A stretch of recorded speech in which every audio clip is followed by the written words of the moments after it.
I want you to start off by telling me your name and when you were born, where you were born, and a little bit about your family. My name is John Charles Thomas. I was born in Norfolk, Virginia, September 18, 1950. I was actually born at home, upstairs in my grandparents' house at the corner of Washington Avenue and Prosser Street in the old black neighborhood in Norfolk called Huntersville. The house is 919 Washington Avenue. Who was the delivering attendee? I don't remember. I mean, there are stories that a doctor was supposed to be there and the doctor didn't get there, and a midwife who had been in the neighborhood may have helped, but I don't remember exactly. Now, tell me a little bit about who your parents were and your grandparents. Well, I start with my grandparents since they were the elders. My grandfather was William Harvey Sears. He's from Waverly, Virginia, born in 1890. And so when I was born, I guess he was 60 years old. He had been a carpenter. He was at one time at the Norfolk shipyards what you call a master shipwright, which I understand is a carpenter on board a ship. He had that job. He used to race cars some time ago. He had a service station, and he had a place on Chapel Street in Huntersville which he called the shop, but it was a multi-purpose place where people had parties and events and boxing matches and things of that kind. And this, of course, was the grandfather on your mother's side. My mother, this is William Harvey Sears, right? That's my mother is one of the Sears, is Floretta Virginia Sears Thomas. I think the seventh, I think she's the eighth, whatever it would be in the middle of 15. I think she's the middle child of the 15 children in the family. And what about your grandmother? My grandmother was Eunice Virginia Mears Sears, who is from a family, I forget exactly where her family was from, but there was a time that they were in Norfolk. So was it the occupation that brought your father to Norfolk? Excuse me, your grandfather to Norfolk? I don't know why he came to Norfolk. Those stories are lost about why he wound up in Norfolk. I guess he may have come just to work, because there was a lot of work at the shipyard even back then. So he came sometime around the First World War? I think so. But my grandmother was actually given to him, as they tell the story, that she lived with an aunt. And she had gone away to Virginia State to college. I've actually seen her grades at Virginia State. She had done well, but this aunt took ill when my grandmother was in her first year at Virginia State. So she comes home to tend to this aunt. I think my grandma was 15 years old or so. But the aunt dies, but on her deathbed, she gives my grandmother to this nice young man, William Harvey Sears. And they get married somewhere around 1910 and have their first child in 1911, and then have 15 children from 1911 to 1941, no twins. A child almost every 2 years from 1911 to 1941. That is amazing. Yeah. How long did your grandmother live? My grandmother lived until 1982, like the top of 82. And so they lived pretty much in the same neighborhood? Oh, in the same house. the same house at 919 Washington Avenue in Huntersville. They lived there as long as anybody ever knew. Tell me a little bit about your grandparents on your father's side. I didn't know them very well. They're from Stanton, Virginia. But my grandfather on my father's side was King Edward Thomas, and they called him King. I just barely remember him. I know he died when I remember being at his funeral, but I know he died when I was fairly young, but I did see my granddaddy, King Thomas. My grandmother on my father's side was Estelle Thompson Thomas, again from somewhere up in the mountains of Virginia. I don't remember her all that well either, except I remember being spanked by her for going to get another hot buttered roll when she told me not to. And so then that leads us to your parents, and tell me a little bit about them. My father was John Thomas, no middle name, just John Thomas, born in Stanton, Virginia. When was he born? He was born in 1920. He didn't finish high school. I think he left home to become a member of the Merchant Marine. And I think he actually said he was older than he was for him to join the Merchant Marine, but he gets in the Merchant Marine, and he remained almost all his life a member of the Merchant Marine as a seafaring cook. And so he traveled all over the world on ships doing that. He met my mother in New York. My mother is Floretta Virginia Sears Thomas. She was, she finished Booker T High School in Norfolk. She went to the St. Philip's Division of the Medical College of Virginia, the black nursing school, and she became something called a cadet nurse. She was sent to Brooklyn Jewish Hospital in New York. I guess this is sometime in the war years, in the 40s, where she meets my father in New York. And they get married, I guess, 1948, I think. When was she born? My mother was born in 1925, February 18th, 1925. So did she ever tell you what prompted her to go into nursing, and why in particular St. Philip's? I don't know. I don't think she ever talked about why she became a nurse. I think she didn't want to be a school teacher, and she didn't want to stay in Norfolk, and it was like that. It was more, you know, not wanting to do what everybody else was doing, so she wanted to leave. And when she was in New York, did she live in any particular section that was dominated by a lot of people from the Norfolk-Portsmouth area? She lived somewhere near Prospect Place in New York. I've heard of that, and she did have some friends from Tidewater, but I can't remember who they are. It's just kind of lost in memory. But she does talk about girlfriends who were from Tidewater, but I thought that why they lived near Prospect Place was because that was where Brooklyn Jewish Hospital was, where they worked. But it was some. It wasn't a big group, but it was some. So tell me how she met your father. I hear they met in an automat. And the story is that my mother, who had a contralto voice, a deep voice, ordered something, and the person behind the counter says, "Yes, sir, I'll be with you in a minute." And this tall man, my father, says, "This is no sir, this is a woman, and you should serve her right now," something like that, some act of gallantry. And so how long before they were married? I don't know the time between when they met and when they married, but I know they were married in 1948. And so how did they end up back in Norfolk? I don't know. I don't know. I mean, there are ships out of Norfolk, for one thing, and there are hospitals in Norfolk. So I guess both things could be done from Norfolk. So something propelled them to come back to Norfolk. Well, yeah, I mean, it's home, you know. And so there you were, born in Huntersville. How long did your family live there? Well, all my life. Just I was born there. We moved from that house to another house on Proger Street behind that house that was owned by my grandfather, and then we moved to Liberty Park housing project and lived there from like 1956 to 1960. Then moved back to Huntersville. And I still went to Liberty Park, so I would sometimes walk from Huntersville to Liberty Park.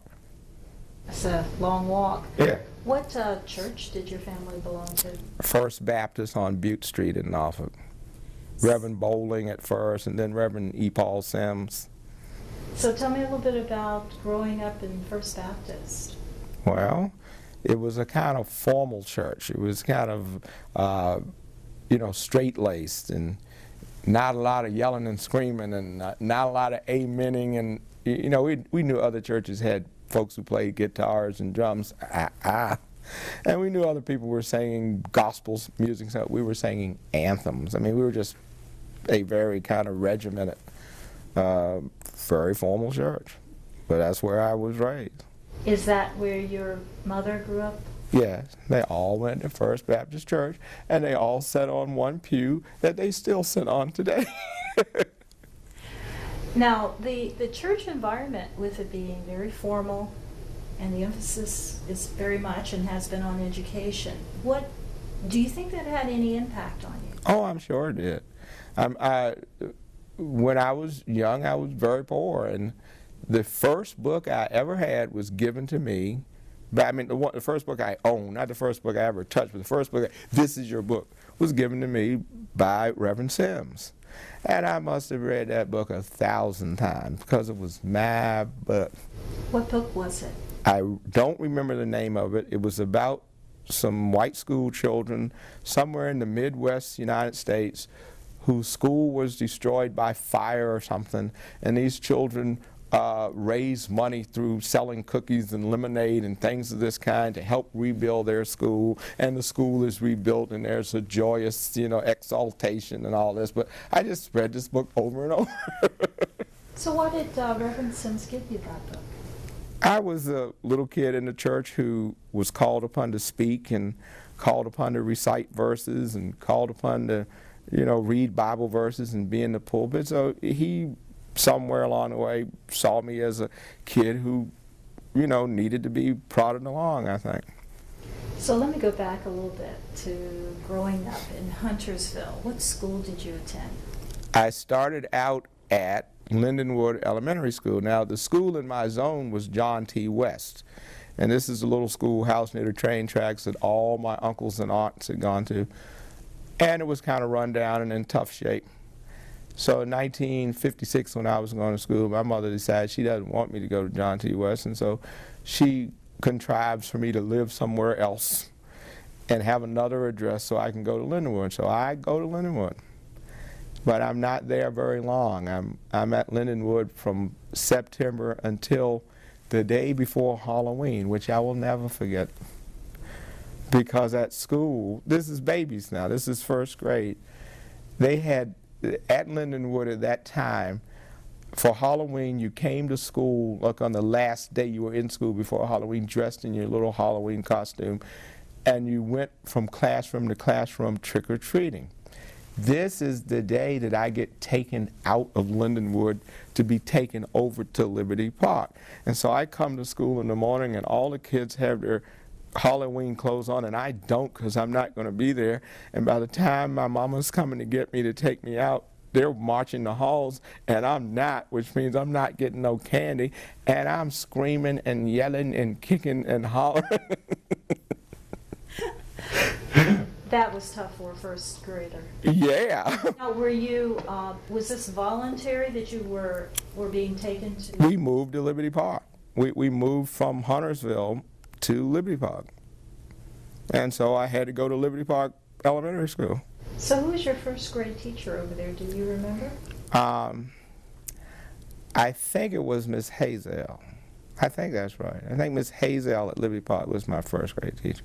So what were your experiences like at Liberty Park? Well, I wasn't happy because I had missed trick-or-treating at Lindenwood.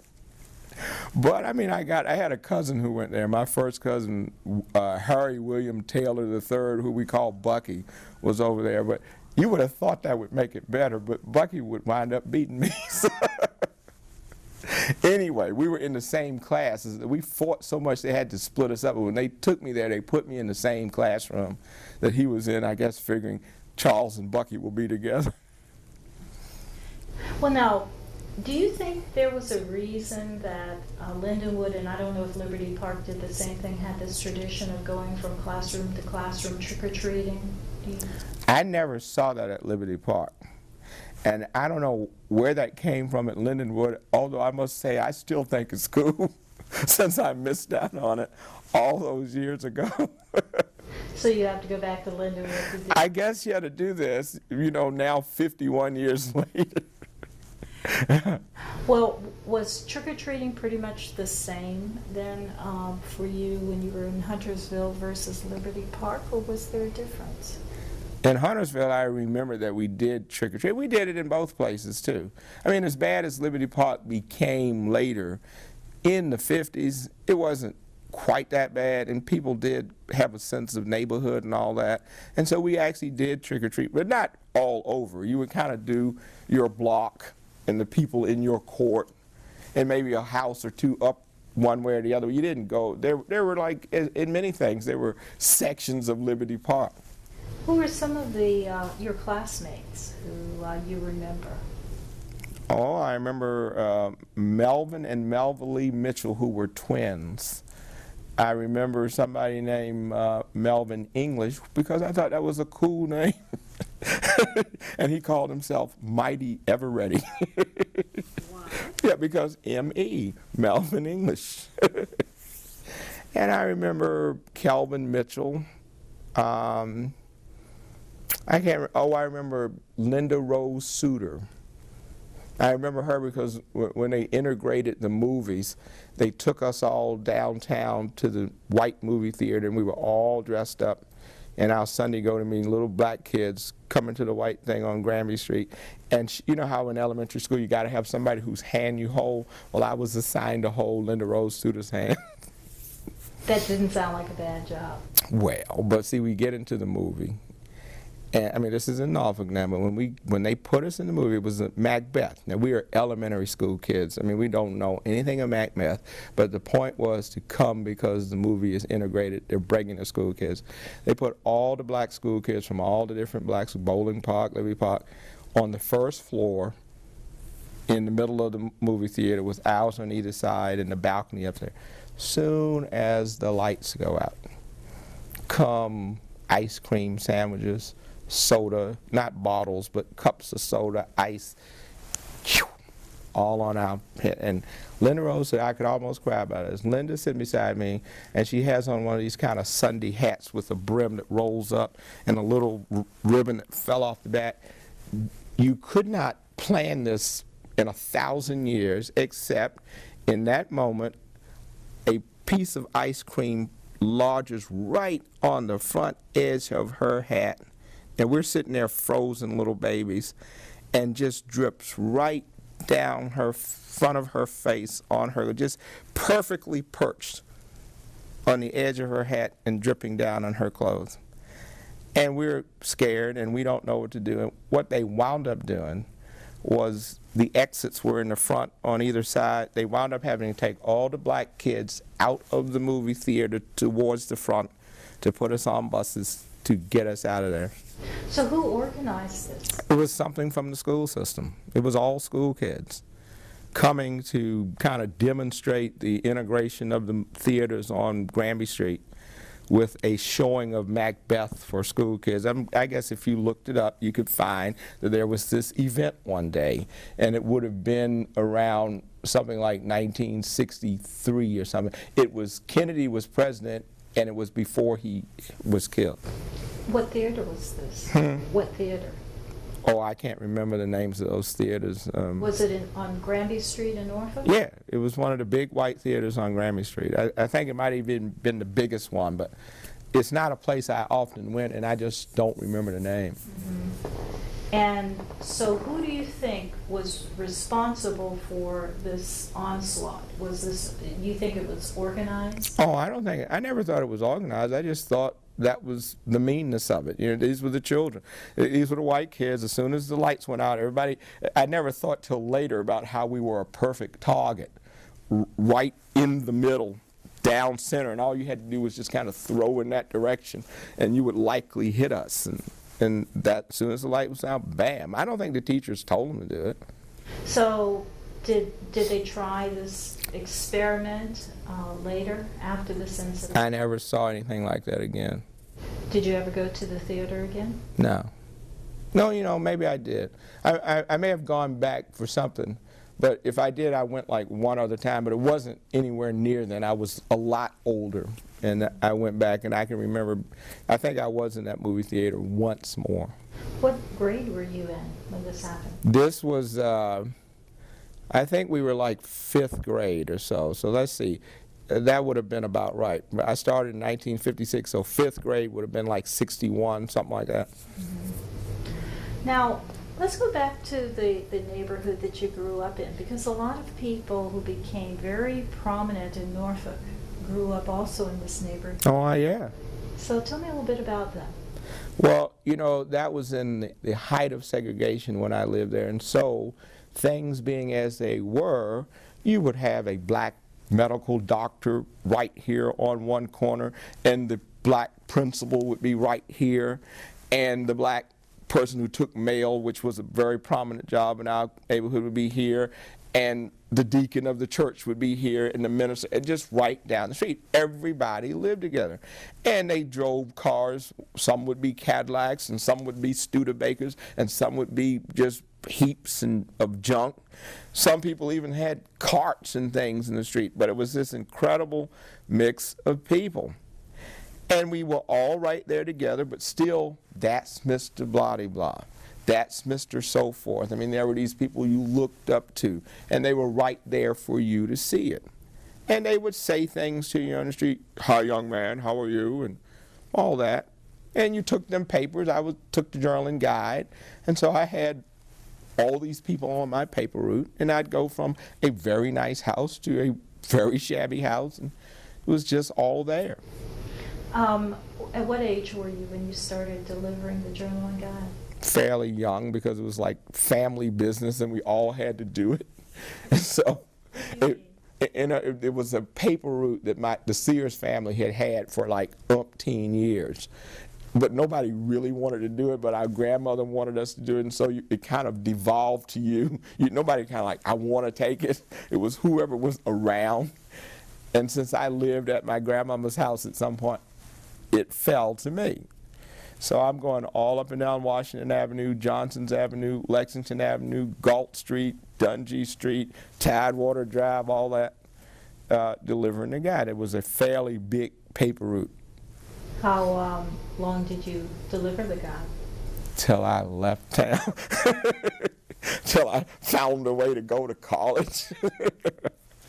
Now, I may have stopped when I was in high school, but it wasn't much before that. So you delivered it for at least 5 or 6 years. Yeah, I delivered a long time. And did you get the proceeds, or were you expected to give this back to your family? I was expected to get. I mean, we actually lived off of this money. You know, as meager as this was, I mean, this money bought day-old bread from the Mary Jane Bakery and things like that. That's how it was. I mean, this money bought 2-for-1 cookies and slices of bologna from the corner store and all that. And were you aware that this was an important job for you to have to help your family? Oh, well, yeah. My uncles were, I mean, my dad was in prison for a part of that time and away at sea a part of that time, and he was an alcoholic and had all kind of troubles and things, and so he was not a source of support. My mother was a night duty nurse at Norfolk General and Norfolk Community and all this, and so yes, everything counted. And my uncles would lecture me. Her brothers, my military uncles, were, "Charles, you have to have a job, and Charles, you have to do so for me." So on. Yes, sir. They in the Navy? They were Army. Army. Oh yeah, they were all Army. All my uncles were Army. That's unusual in a Navy town. Well, I don't know. Maybe they didn't want to go to sea. But 2 were lieutenant colonels in the Army, and 1 was a sergeant in the Army. But they would all give me lectures. About? Responsibility. And they would sound like, "Charles, you have to be responsible." Yes, sir. So, who would you say was your greatest mentor as you were growing up? Your most influential mentor? I am sure that it was committee. I was raised by committee, as I've said in many different places. It was all these people. It was the minister. It was my uncles. I mean, see, nobody was there all the time. So people were kind of coming in and out of my life. So there was no like one person. But I would be getting advice from everybody. Mr. Early was the man who delivered the guide to my grandmother's house for other boys to pick up their papers and for us to take them. I would get You know, everybody's telling me something. You need to do this. You need to do it. Yes, sir. So did you ever want to buck that advice? No, I never did. I never fought it. I would just say, yes, sir. And would anyone tell you what they thought you should do as a career? People always thought I could talk. So my grandfather said to me when I was very little, they called me Charles because they didn't want to call me John. It goes back to my father and all his troubles. Charles, you're going to be a preacher, he says to me. I'm a little boy. No, I'm not, Granddaddy. Yes, you are, because you have a lot to tell, is what my grandfather says to me.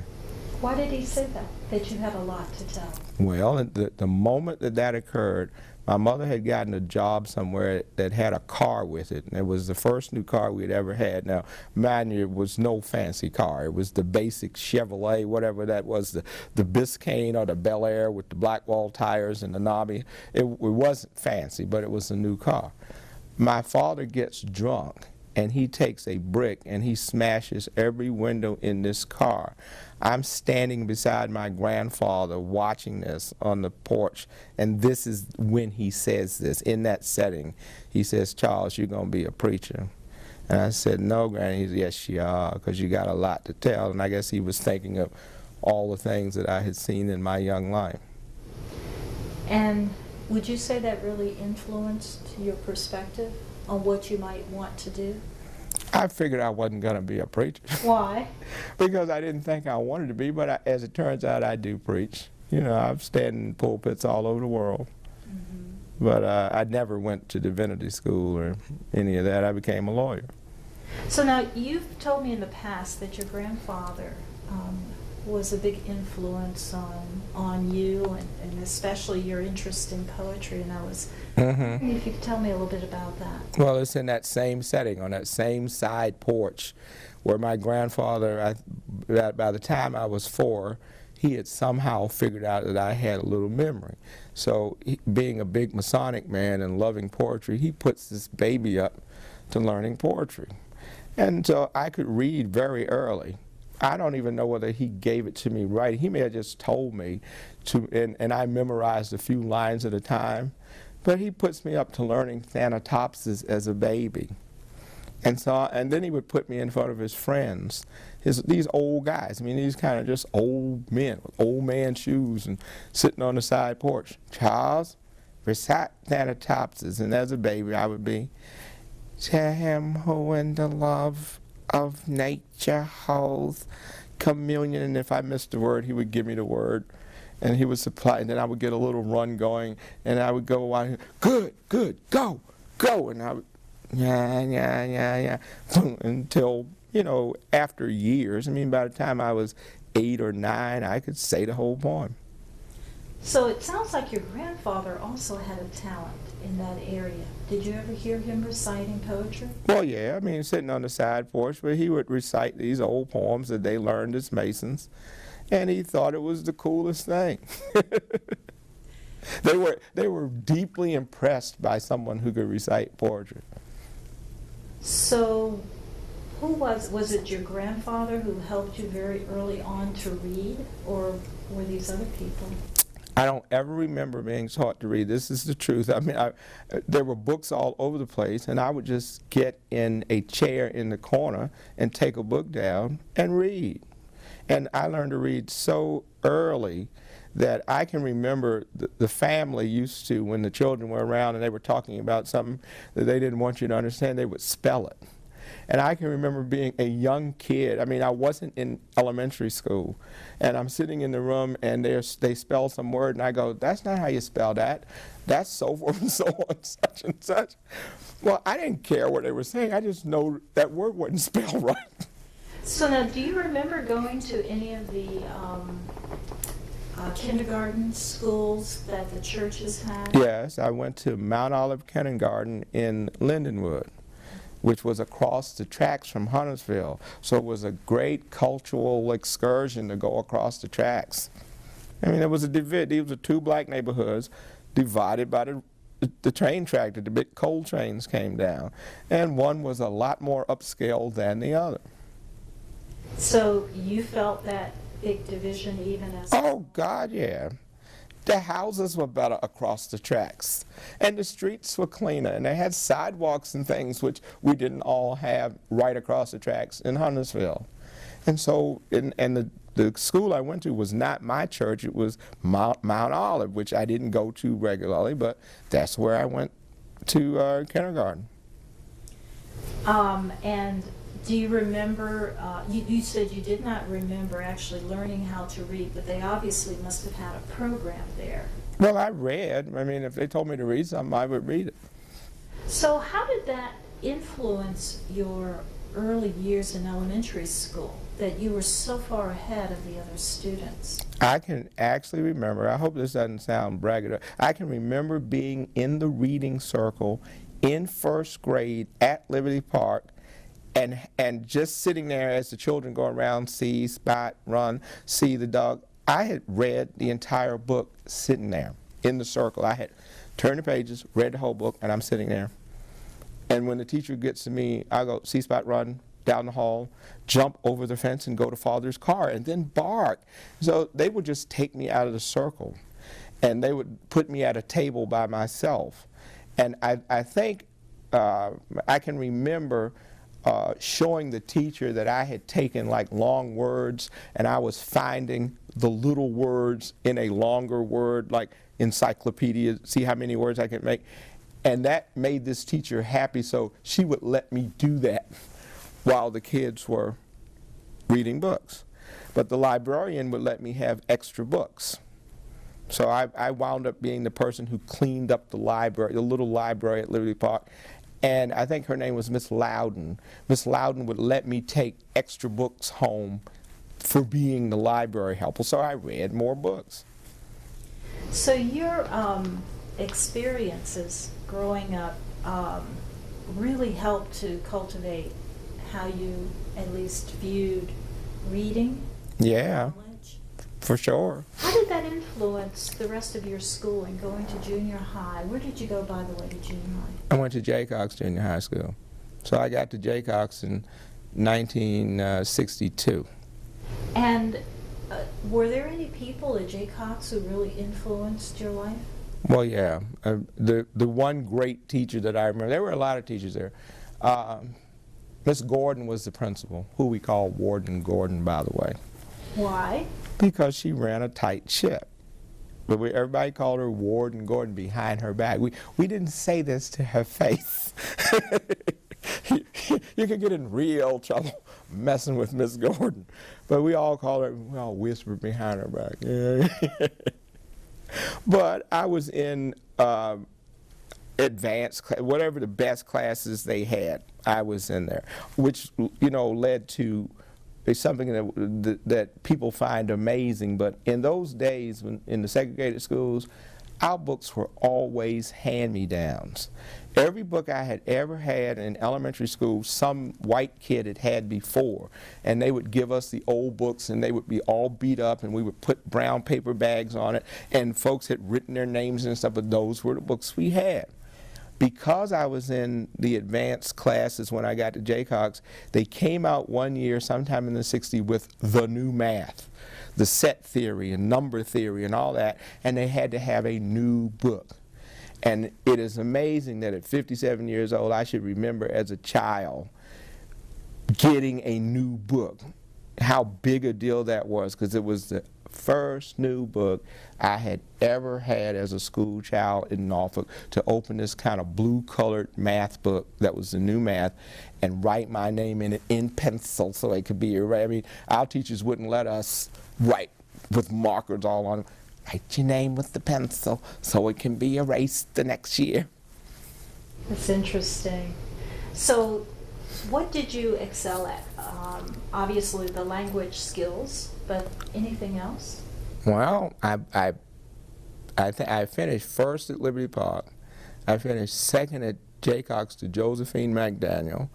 But I was state math champion there was something called the Math Science Conference all the black schools around Virginia were in this conference, and we would travel together, and we would go over Norfolk State and have competitions for the region, and then we would go to Virginia State for the state. But I won the state math championship one year, and I accelerated. I was good in science and a lot of different things. So, aside from Gordon Warden, who else was very Warden Gordon. Warden Gordon. Dorothy Keeling Joyner. Now, at the time, we called her Miss Keeling. I don't know whether she was married or not, but we all called her Miss Keeling.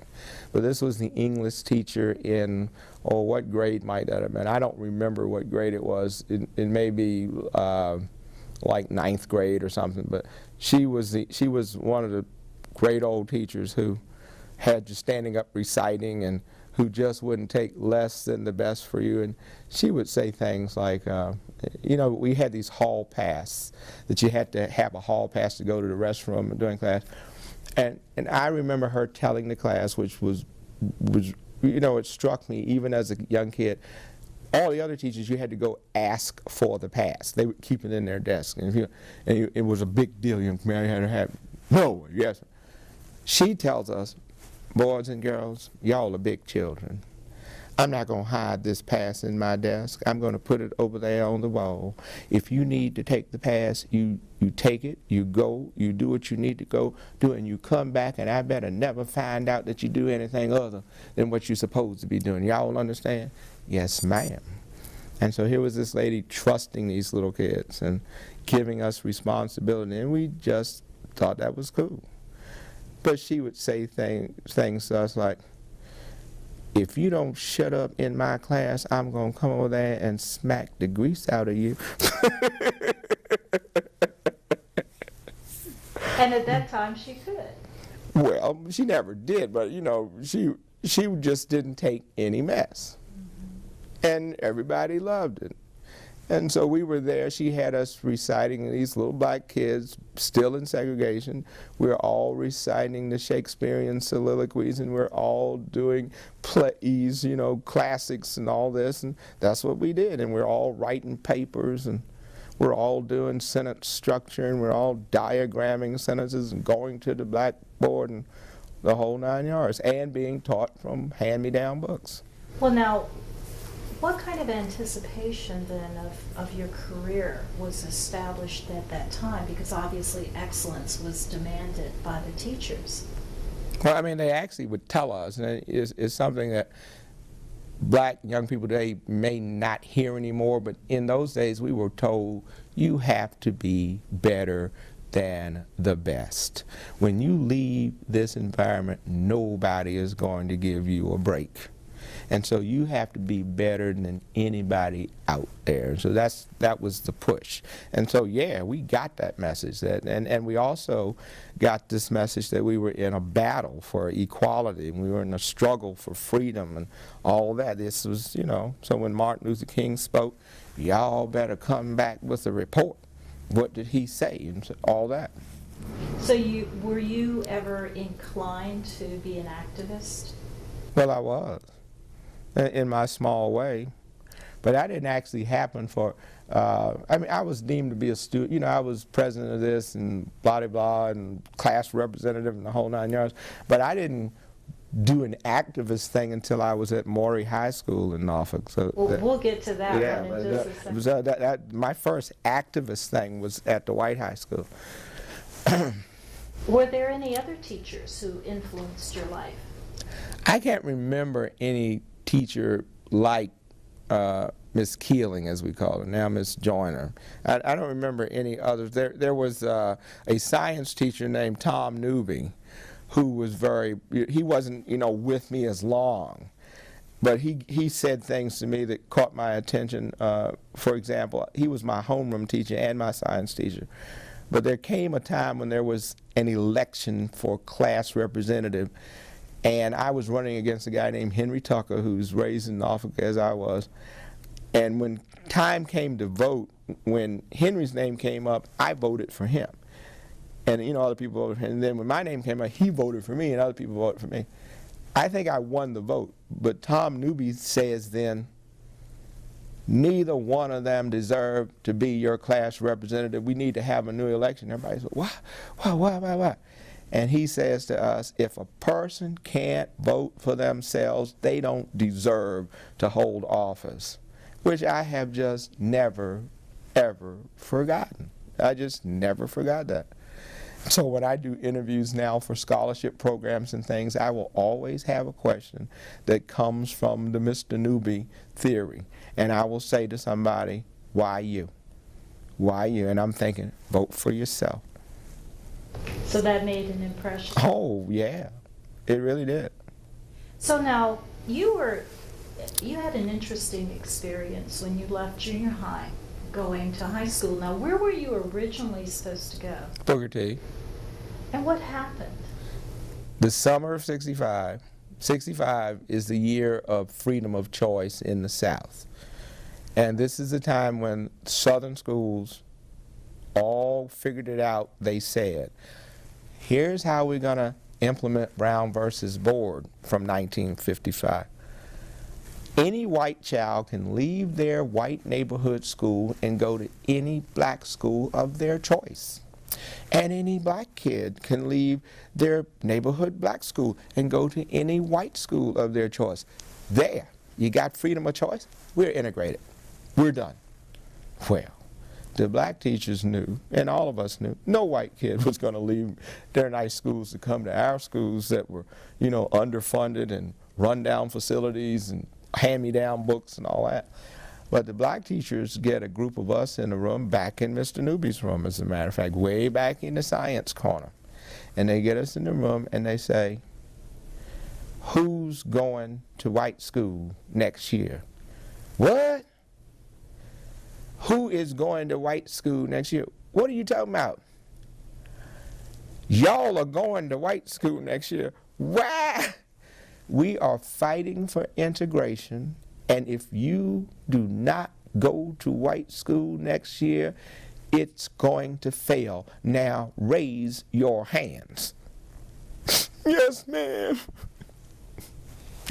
And so people raise their hands under duress and coercion, as I found out later how to say.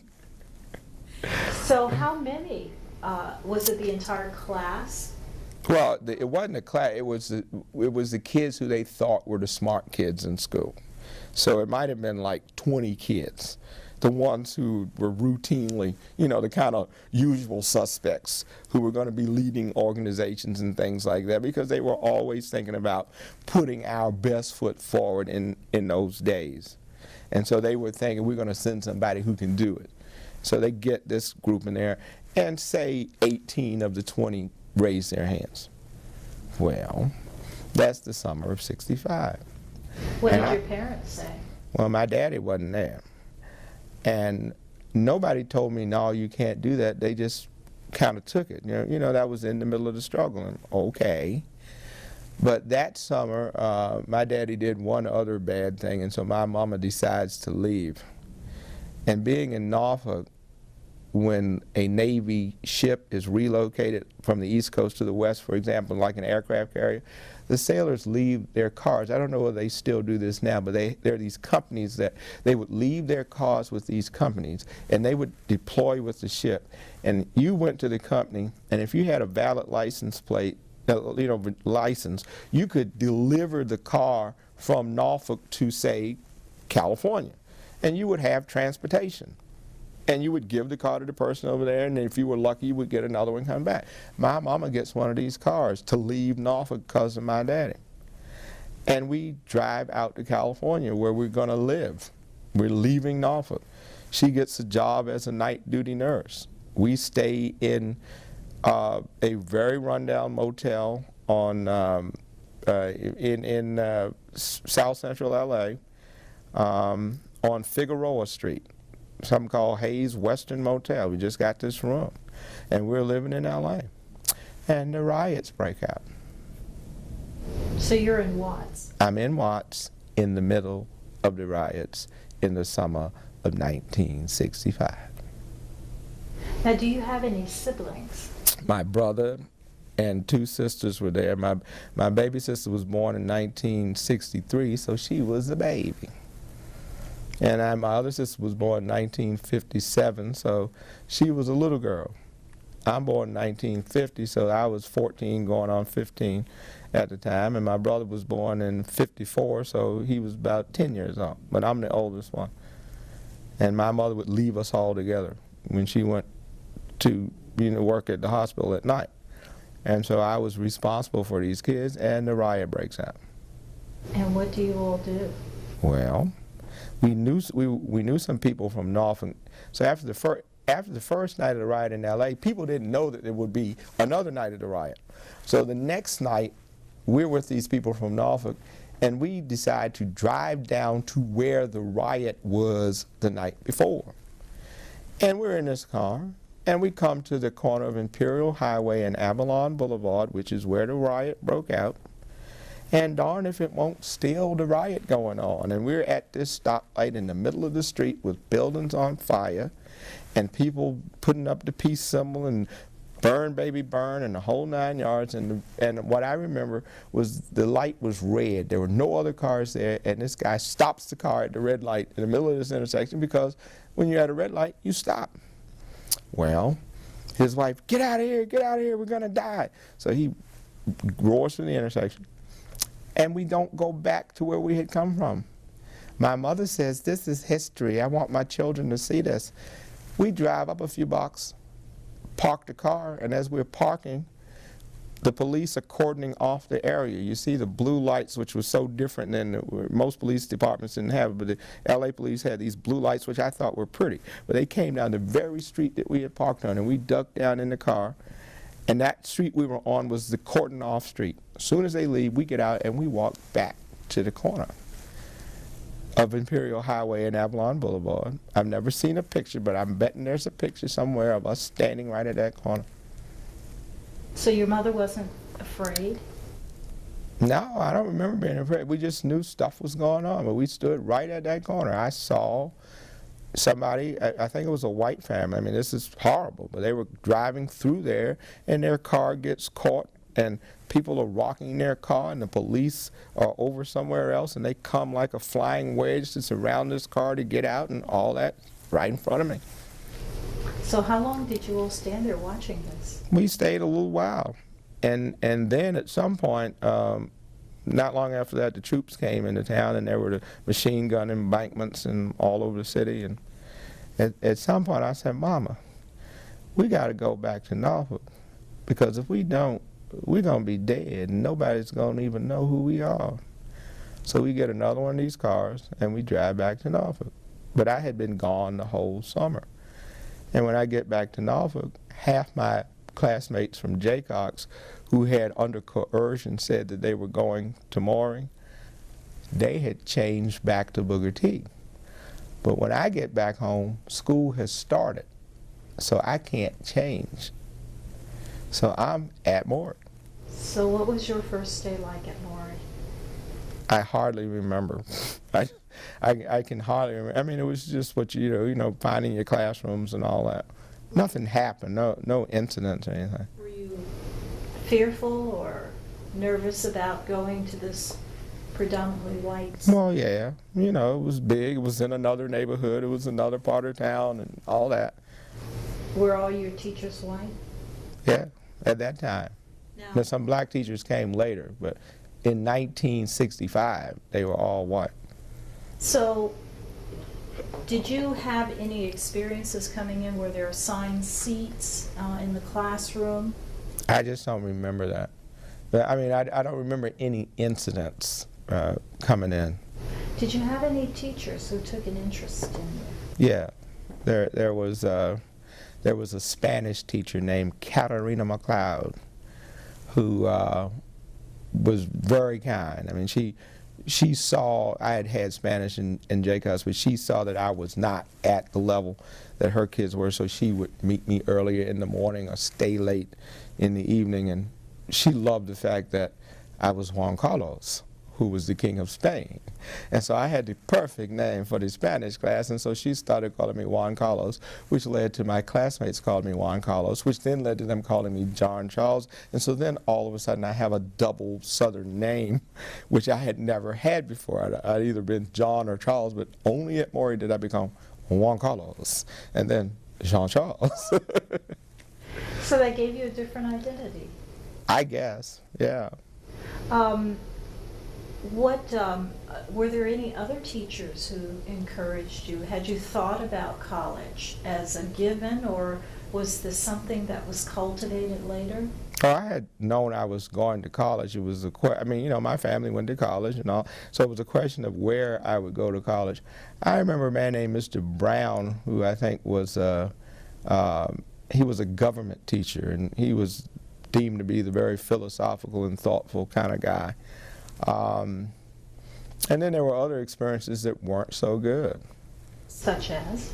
Well, I was in advanced English, and I'm the only black kid in the class. We have a poem, a short story, or an essay as a class requirement. And the way things were, I wouldn't see my white classmates away from school. I mean, the neighborhoods were segregated, all that. And it just wasn't like that. We weren't like buddies outside of school.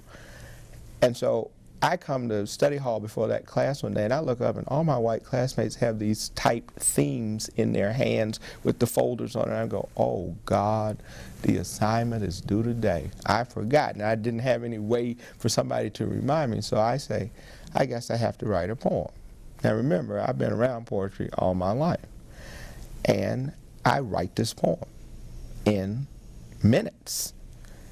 Enough time to rewrite it and print it out more neatly on a legal pad and, you know, my best script and all that, and sign it. And I called it The Morning. Well, I take it to class, and the other kids put their papers in the box, and I get this sheet of paper to this teacher, and she can read it because, you know, it's a sheet of paper.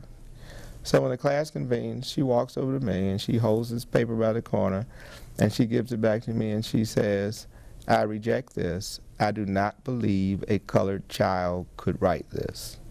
So this leads to all kind of brouhaha and yelling and screaming, and, you know, she thinks I plagiarized. Anyhow, I don't really remember what happened. I guess I got credit because I got an A in the class.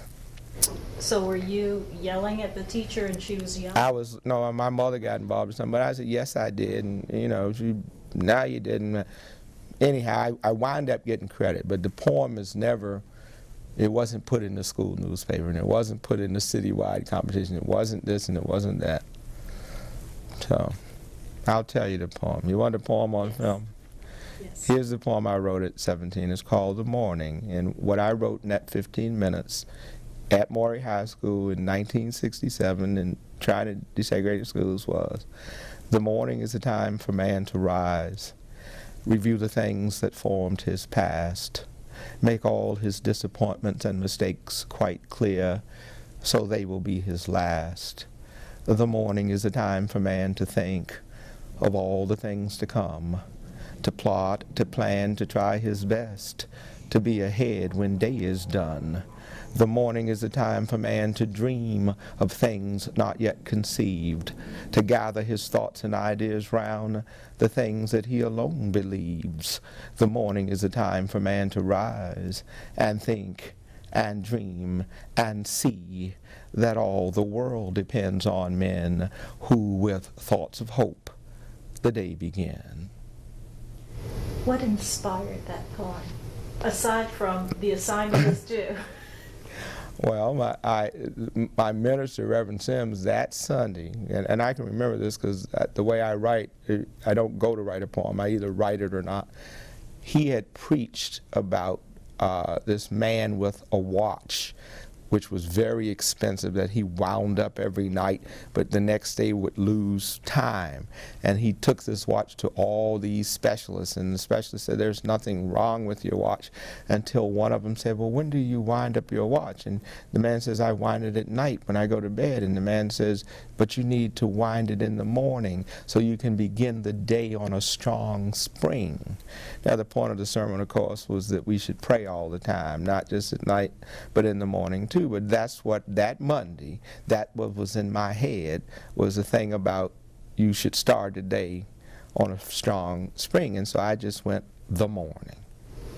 That's very interesting.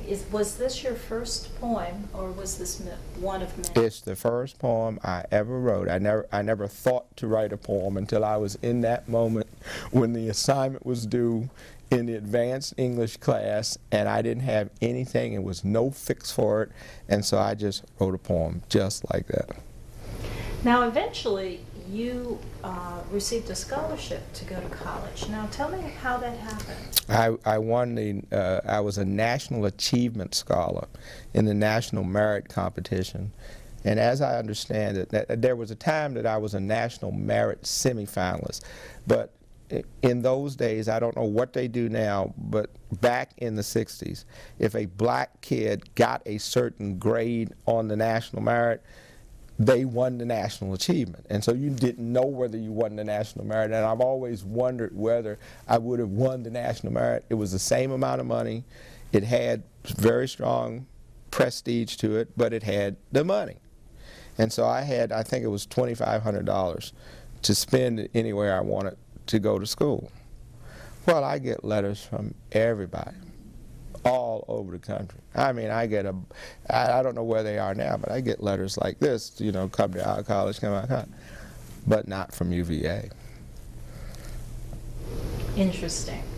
So what made you decide to seek out that school? Oh, I don't know why I would do something like that. What? All the other schools in the country send me a letter and UVA doesn't, and I go to UVA? Who knows?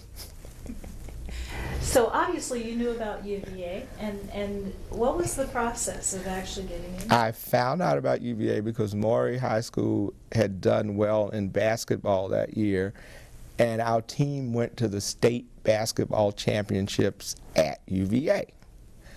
Well, I'd never been to UVA. I don't even think I'd ever heard of UVA. But I walk around the grounds at UVA and I think, this is beautiful. I remember walking out on the lawn and I go, wow, I like this. And so that's what made me want to come to UVA, that I saw it that one time. So you were on the basketball team? No, I was the trainer for the basketball team. They actually called me Doc. But I was the trainer for the football team, the baseball team. That's the guy who tapes ankles, who's responsible for the equipment and all that. But people call me Doc because I would, you know, give the ammonium capsules and all this kind of thing. How did you get into that? I don't remember how I wound up being the trainer for the team. I guess the coaches knew me from some. Oh, I think I was a driver ed instructor, and the high school football coach was like director of driver's ed, so he knew this kid, and I was a responsible kid, and so it started, you know, just helping with equipment, the football helmets and things. But I actually don't know, but I wound up taking this course by Kramer Athletic Products to be a trainer and learning how to tape and learn all this kind of stuff. So before I know it, I have the keys to Maury High School, which my mother thought was a big deal. I never thought much of it. But now that I'm older, that a like 15, 16-year-old kid could open the building, and you know, when you went in the locker room, you could get into school. But I never thought anything of it at all. I know now that if it had been my mindset, I suppose I could have led an expedition to rob the school, but I never, as a matter of fact, I even got them to change the locks on the door because one of the doors had the kind of lock to it that if you put a credit card down the edge, you could open the door. And I pointed that out to the coach, and they came back and welded something over that spot so you couldn't do this. It just never occurred to me to take, you know, my ability to be in the building for any wrong purpose. So now, your visit to UVA made you aware of this school. Mm-hmm. The fact that you didn't get an invitation letter from UVA, did that strike you at that particular Yes. time? Well, it was even more than that. I was one of the top grads at Maury. I finished in, it was like the top 3%, something like that. I think I marched in like in 19th position, but there were various ties. I wasn't a valedictorian, but I was, you know, 3.6, 3.7. I was a smart little kid, and I was way up there. And I knew that the guidance counselors were telling all my white classmates, go to UVA, go to Yale, go to, you know, all that, but I was not getting that. And I told her after this thing that I wanted to go to, that I thought I would go to UVA, and she says, I don't think you would be comfortable at UVA. Now, she may have called herself thinking of my best interest, but this is back in those days when you're desegregating things. But her reaction was, I don't think you'd be comfortable there. Why don't you apply to one of the traditional black schools? I mean, she, you know, go to Norfolk State, go to Virginia State, go to Hampton, all of which are schools that my family and friends are going. But she basically discouraged me from going to UVA. So UVA didn't send me a letter. The guidance counselor discourages me. I think it's beautiful. It's where the state championship is held, and I wanted to go to UVA. So I decided I'm going to UVA. So you applied to UVA, you were accepted, and then of course you went. Now before you left, when you were at Maury, did you stay in contact with any of your teachers from J. Cox? Well, yeah, Miss Kalen, the English teacher, right. I've been in touch with her even to now. So what made you stay in contact with her? Because she was one of the great influences. I mean, she was just a powerful teacher, and the things that we did made her proud. You know, she could kind of live through us, and she was always, when you told her what you did, she was amazed by the stuff my children are doing, she might say. So now, did she live close to you and your family? At some time, yeah, she lived in Huntersville at some point, but later she moved somewhere else. So you kept in touch by letter? Letter every now and then, not a lot of letters, you know, maybe telephone call. So now you go up to UVA in what year? 1968. And what was it like, your first year on campus? You got to remember what 1968 was. April 1968, when I'm a senior at Maury High School, Martin Luther King gets killed, which leads to things at Maury High School. June of 1968, What things? Bobby Kennedy gets killed. The war is raging. Everything. This is when I go. Well, you said it led to things that... Right. By that time, there were a couple of black teachers. Now, I just can't think of their names right now. But there was a black woman teacher. I think her name was Johnson. There was a black male teacher who taught science and physics, but I just can't call his name. But at any event, the day we come to school after Martin Luther King is killed, you know, there's nothing. There's no assembly. There's not. And the black male teacher comes to me and he says, Thomas, you're a leader around here. You got to do something. In the tradition of you got to go to all that, but you got to do something. Well, what should I do? I don't know, but you got to do something. And so I organized, I cannot remember the details, but I organized a march. I think I go to my black classmates and I said, look, why don't we get some candles and just walk out and walk around the, around the block and come back in. And so we go to do that. And the principal doesn't stop, nobody gets in our way. And before I know it, many of my white classmates are in the procession too. And so I don't know how many left the building, but it could have been hundreds. And we walk with candles outdoors around the block, the big block that Maury is on, come back in, up the big steps, go into the auditorium, and I deliver this speech about Martin Luther King. And I still have a little teeny red little spiral notebook that has my speech in it about Martin Luther King. And this was a well-attended. Yeah. Now, I always wondered about, later on, I have to say cynically, I wondered whether my white classmates were just happy to be out of class, but that may be uncharitable, I don't know, but I wondered about that. Wow, look at all these people. But these are high school kids and people were leaving school. So we have this big procession. And the principal did not try to stop. Nobody tried to stop us. Nobody got in the way. And I don't even remember what, I had to have come near the principal because we went out the front door. And the principal's office was right there. But if anything happened, somebody said, what are you doing? We're having a march in honor of Dr. King. And that was it. Were there any teachers who participated? There might have been. I don't remember. I was at the front of the line, and I can't remember who. It's just too long ago. What about the two black teachers who were there? They might have been out there. I just can't. I mean, the one who kind of came to me, you know, he probably was somewhere in the march or on the side watching. So you go to UVA in this year of controversy. Oh, God. What did you encounter? Well, I can remember, you know, it was a roiling time for politics and race relations and all that. And there we were, this one black guy. Wasn't many of us. There may have been maybe 4, maybe 5 black guys in total in my class of 1,400. I know 3 of us finished. And so we didn't see a lot of black people all the time. I mean, you mostly just saw white people. So I'm on my floor in Lefevre Metcalf, sitting on the hall, just sitting there with the guys, drinking beer. I mean, we were probably too young to have beer, but that's what you did. Sitting on the hall in the middle of the floor, talking about the war and talking about politics and talking about the next election in '68 and talking all that. Man, that's what we did. Listening to protest music. So what was the atmosphere of UVA like? Well, several things. I remember Confederate flags at places like at the corner in stores. They had big Confederate flags in the windows and things. And at that time, when UVA scored a touchdown, they first took the Confederate flag out on the field and sang Dixie.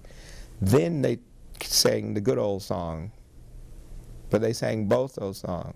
What was the good old song? That's UVA's album, the good old song of Wahoo Wah, we sang it over and all. But yeah, they would do that. That happened for a while. They did that until, you know, there were more black guys on the football team and they weren't going to take it, and the kids took the Confederate flag from the guy with the Confederate flag, all that.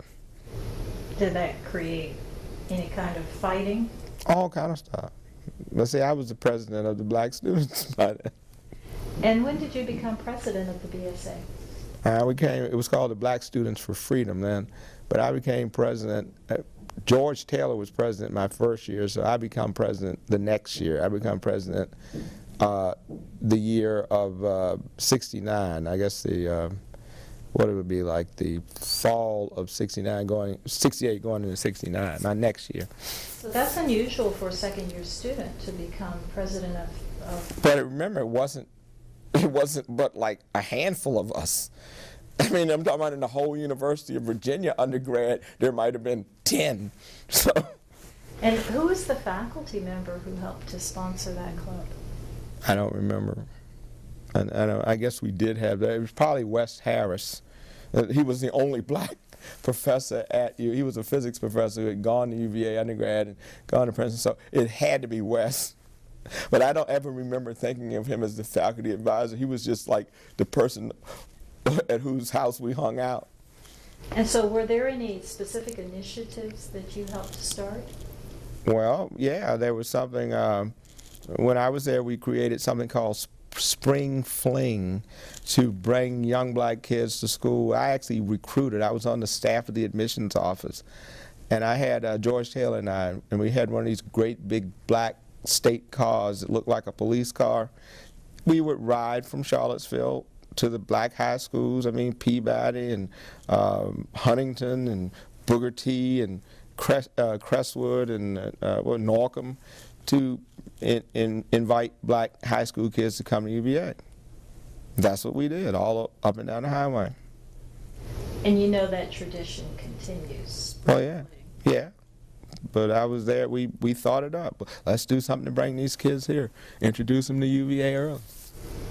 And were there any other initiatives that you helped to start? I can't remember. I mean, it was just protests and stuff going on. We were there for the beginning of the Black Studies Department, so we fought for that. I was on something called the Roach Committee. There was Professor Roach who had a committee on equality and justice at UVA, and I was the student representative of the Roach Committee. And I would go as the president of the black students to the Mountain Lake Retreat. I don't know if they still do this, where the board members and the student leaders would all go together somewhere at the beginning of the year, and so forth, so on. So did you find that there was a lot of resistance from students or faculty or administration? I didn't notice. I mean, I'm sure it was just like that's how you lived. It was in the atmosphere, so I don't think I would stop to pay attention to any particular slight. It was just kind of background noise. So being at UVA at that particular time, do you think it impacted your performance at all? Well, I knew it was hard. And I mean, I knew it was rigorous is what it was. Because everything was rigorous. I actually started out as a Bachelor of Science Chem major because I had concluded along the way that in science, 1 + 1 = 2. And if you knew that 1 + 1 = 2 and you got the right answer in science, there could be no discrimination. This is my young mind thinking. And so I decided I'm going to be a scientist because if you know and master your trade, there's no room for discrimination. Well, anyway, but I'm in BS Chem. I don't go 2 years and take a sampling of courses and then declare a major because I'm going to go all out. But to be in BS Chem, you had to know the calculus, which I never had because it wasn't offered in my high school in Norfolk. And your languages were either German or Russian because they were deemed to be our scientific competitors. And I'd only had science. And so I come into this stuff with no calculus and the wrong language. And I walk into chemistry class the first day, and this professor goes to the board, and he says, "Gentlemen," because it was all male, and we had coats and ties, "I assume that you know your stoichiometry, and I assume that you know your oxidation reduction reactions, and so we are going to begin class by integrating the Heidinger wave equation through all space." Well, I'm out there. I'm just like way out there. But I didn't drop the course during the add drop period. So I stayed to the point that I've got to stay or I'm out of UVA. I can't change. And then I find out that I can't get out unless I get out of the major with a C average. Well, don't you know, along the way I get my first D in physics, which was based on the calculus, and I get some bad grades in chemistry, but I'm very good at lab. I get A's in lab work. But at some point at the end of that year, I've got to get a B on the chemistry exam to get a C to get out of the BS Chem major, and I do. So I have a 2.0, a 2.2. my first year at UVA, but then I'm out. Then I have a 2.8 and a 3.2, and then I have for the rest of my time at UVA 3.8, 3.8, 3.8, 3.8. Now what you need to know is that UVA, they don't do cum laude, they do distinction, highest distinction. I wanted to finish with distinction at least, but because of the grades in science at the beginning, it got to the point I had to ace my last exam at UVA to finish with distinction. And my diploma today says with distinction. So tell me a little bit about the government. You were a government major. That's right. You shifted to that. Why? Because by that time, you know, I'd been the leader of the black students, and I'm a leader at UVA, and I'm on conferences and this, that, and the other. And so people figure I'm going to be the governor. I mean, they had started saying that in high school, to tell you the truth. And so I kind of go back to that. People are telling me you should be a lawyer, you should be this and that, you should be the governor of Virginia. So I just go back to government, which I had liked coming along in school, and I had done reading in government anyway. And so I go back there, and I work with a man named Loren Henry, who ran something called the Federal Executive Institute in Charlottesville. I was one of his students who he would bring over to the institute to interact with very senior government officials.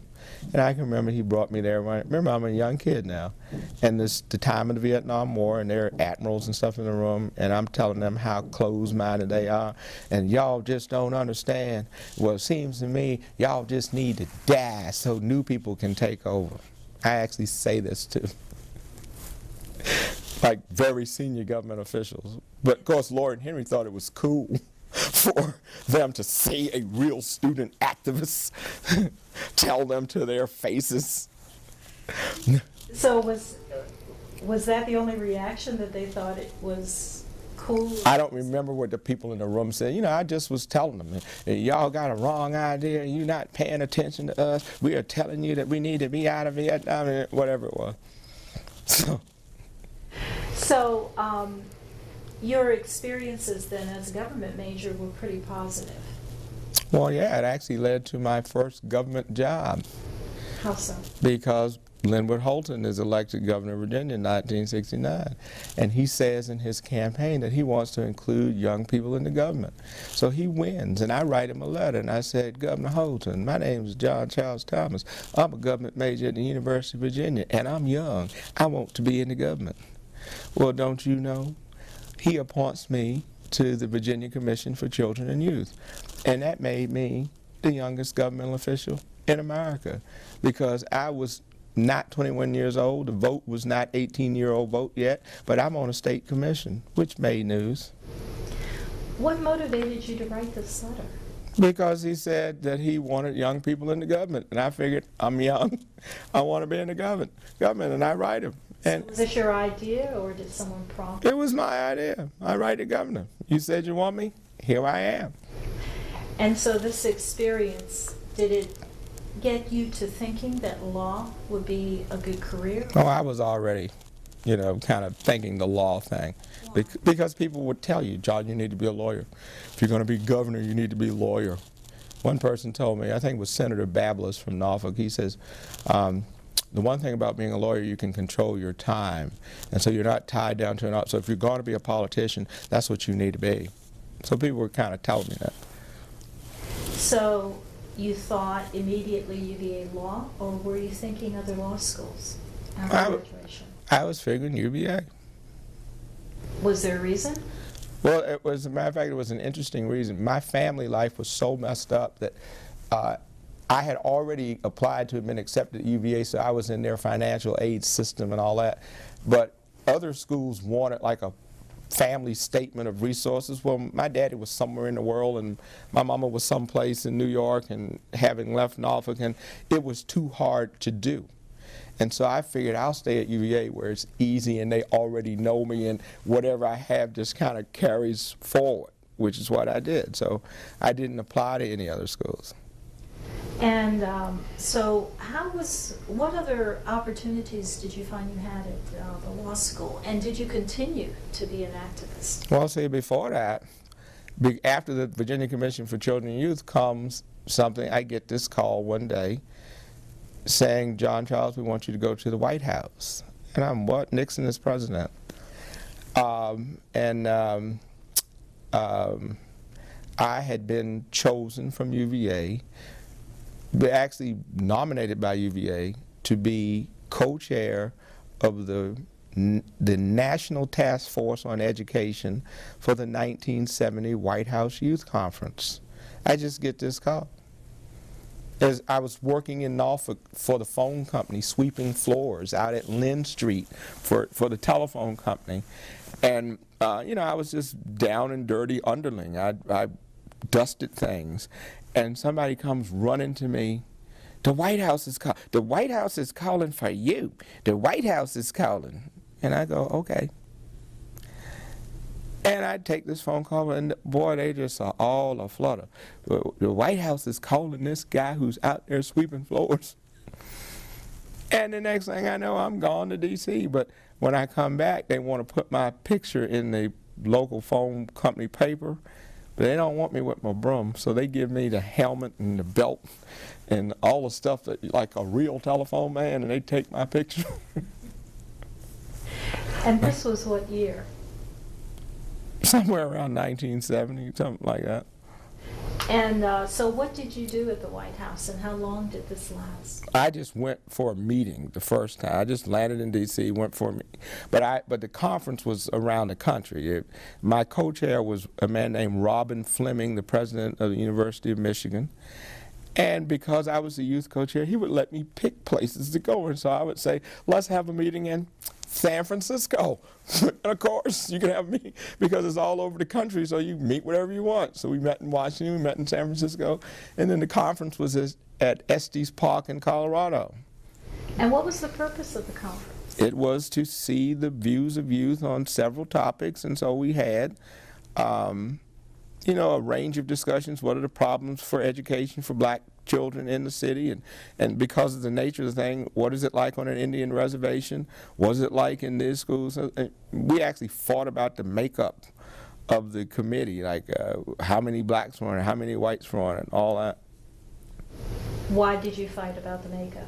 Because some of the black kids said, well, you know, if they set up these committees based on the demographics of the United States, they can outvote us every time. And so we'll never win on any important issue. So we should demand that on certain issues that affect the inner city and black people more, that we have at least 50-50 on the committee. So we take this to a man named Stephen Hess, who is even now, I think, at the Brookings Institution.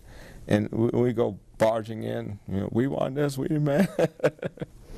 And they gave it to you? Nah, it wasn't that. We didn't get what we wanted. We got something. We got some compromise that I can't remember. I mean, we got the right to file a minority report or something of that kind. So did your conference or conference series have an impact on government policy down the road? Or was this a study that they would later use? The joke always is about the White House conferences that they just create these studies that they put up on a shelf. I suppose the idea is that it could have an effect if the government wanted it to have an effect. I don't know of any particular program that came from ideas that we had, although I have to say I never went back to try to find out. So now, let's go to law school and tell me, were there any instructors or situations that happened that profoundly impacted your later law career? Let me think. Well, I remember very well A.E. Dick Howard, because he's got all those alphabets, and we would call him A, B, C, D. And he's very well known in constitutional law. And he was my con law professor. But he was the con law professor for like everybody.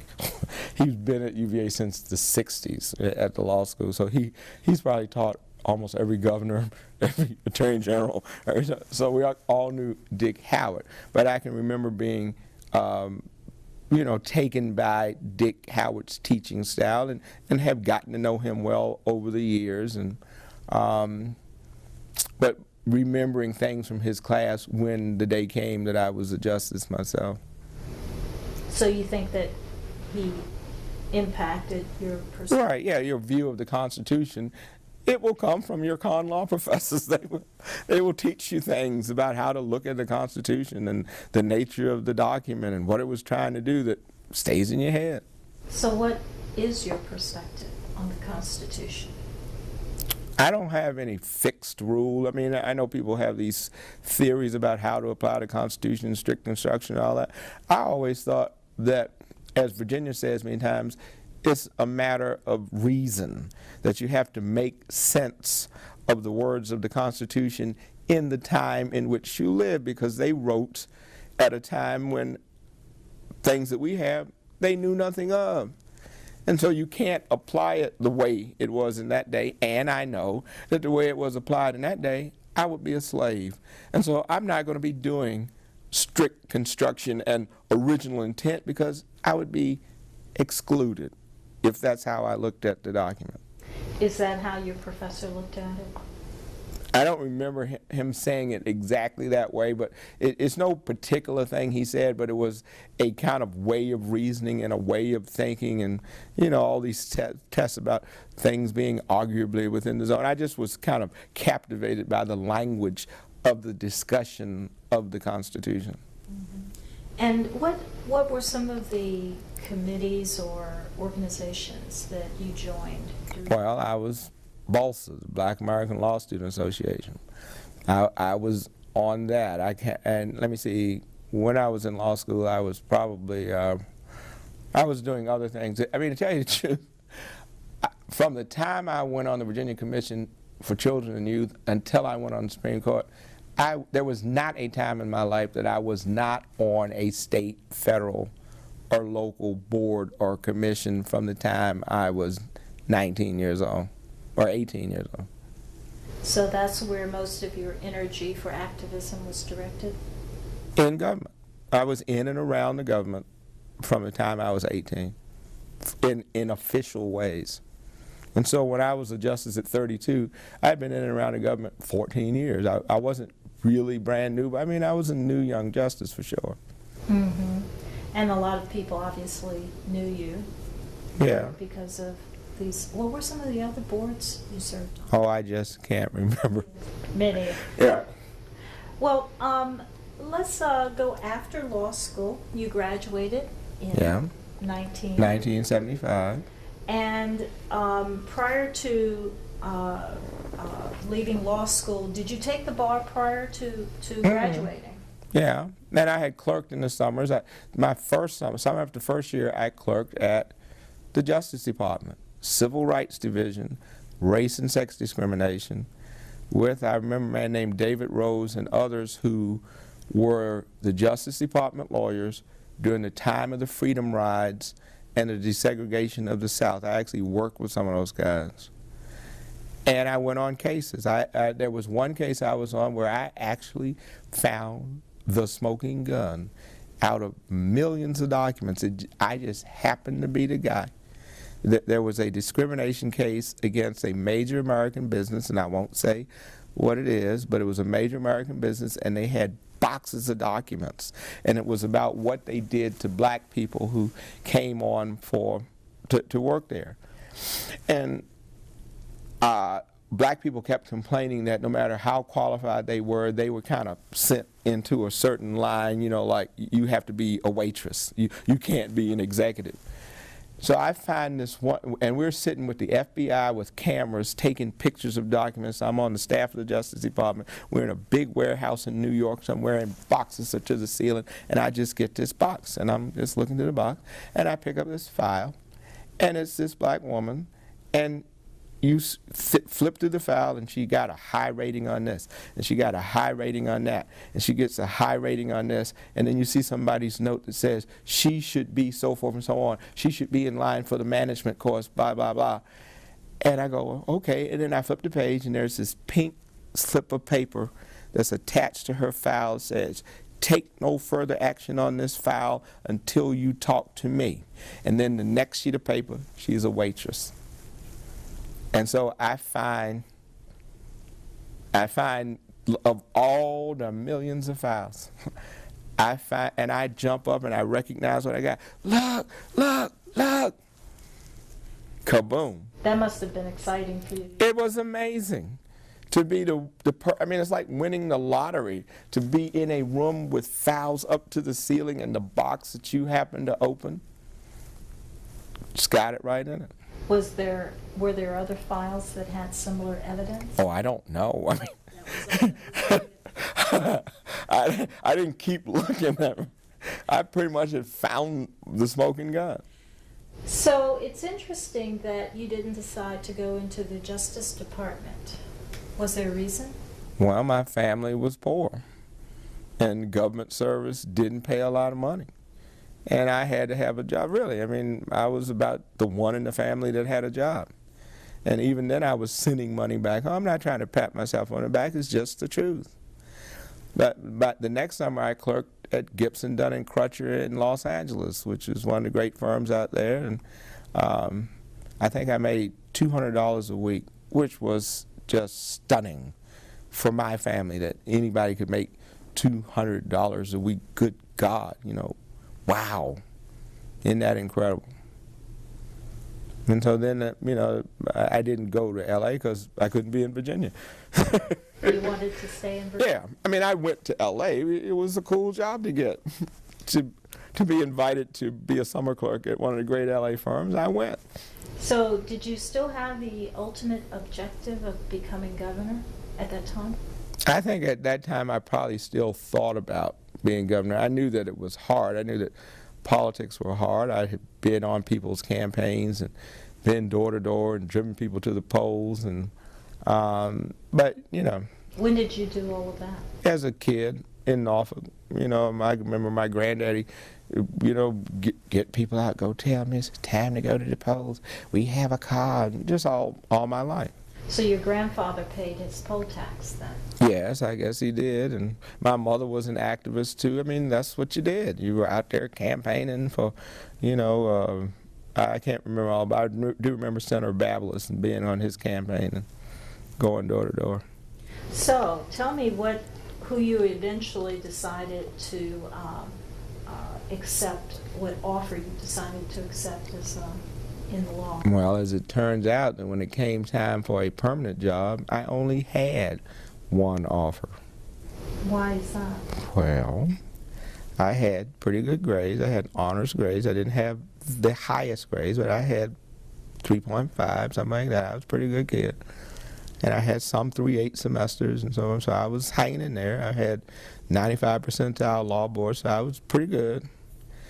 But when I interviewed for a permanent job, I interviewed in Virginia, and I was told by different firms, and I won't name these firms, but I know who these firms are. I went to one firm, and someone says to me, well, John Charles, your record is good. It's better than mine and most of my partners. But we would gag if we were to give you a job and you were to be involved in politics. And I said, well, I don't have to do that. Well, anyhow, I had gotten an offer at this firm. Another firm said, well, John Charles, your record is fine.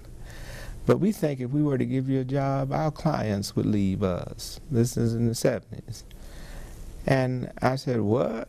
And they said, yeah, we can't give you a job. Well, remember, I had clerked at the Civil Rights Division, Race and Sex Discrimination, Washington, D.C. So I've been turned down by every firm I interviewed at in Virginia. Was this just in Richmond? Or no, this is in Virginia. This is around Virginia. It's Tidewater in Richmond.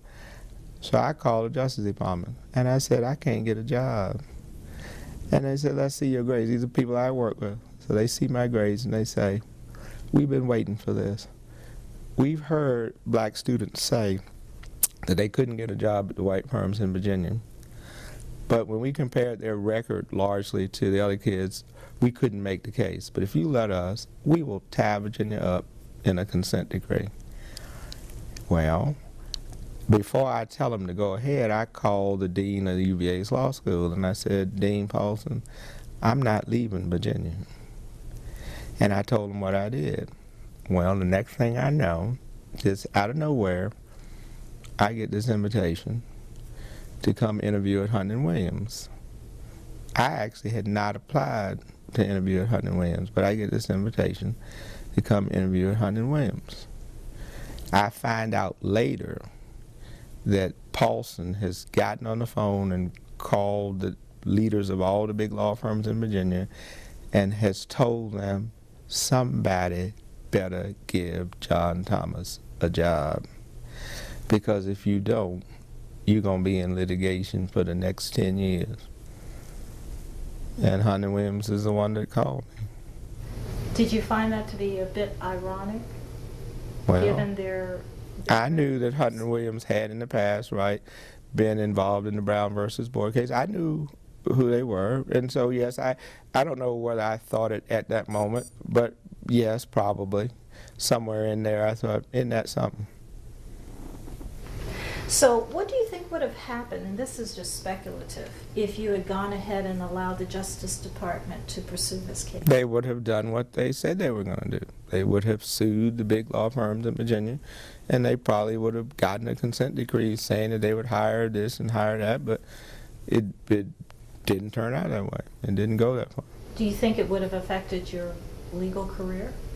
Probably. I mean, I'm sure that if the law firms had been forced by a consent decree, you know, there'd been a lot of hostility and bitterness with the black lawyers coming there. Mm-hmm. So, what was your time like at this new firm? At Hunton Williams? Yes. Well, I arrived August 11, 1975. And I'm assigned to what was called then the VEPCO team, Our firm represented Virginia Electric and Power Company, now part of Dominion and all that.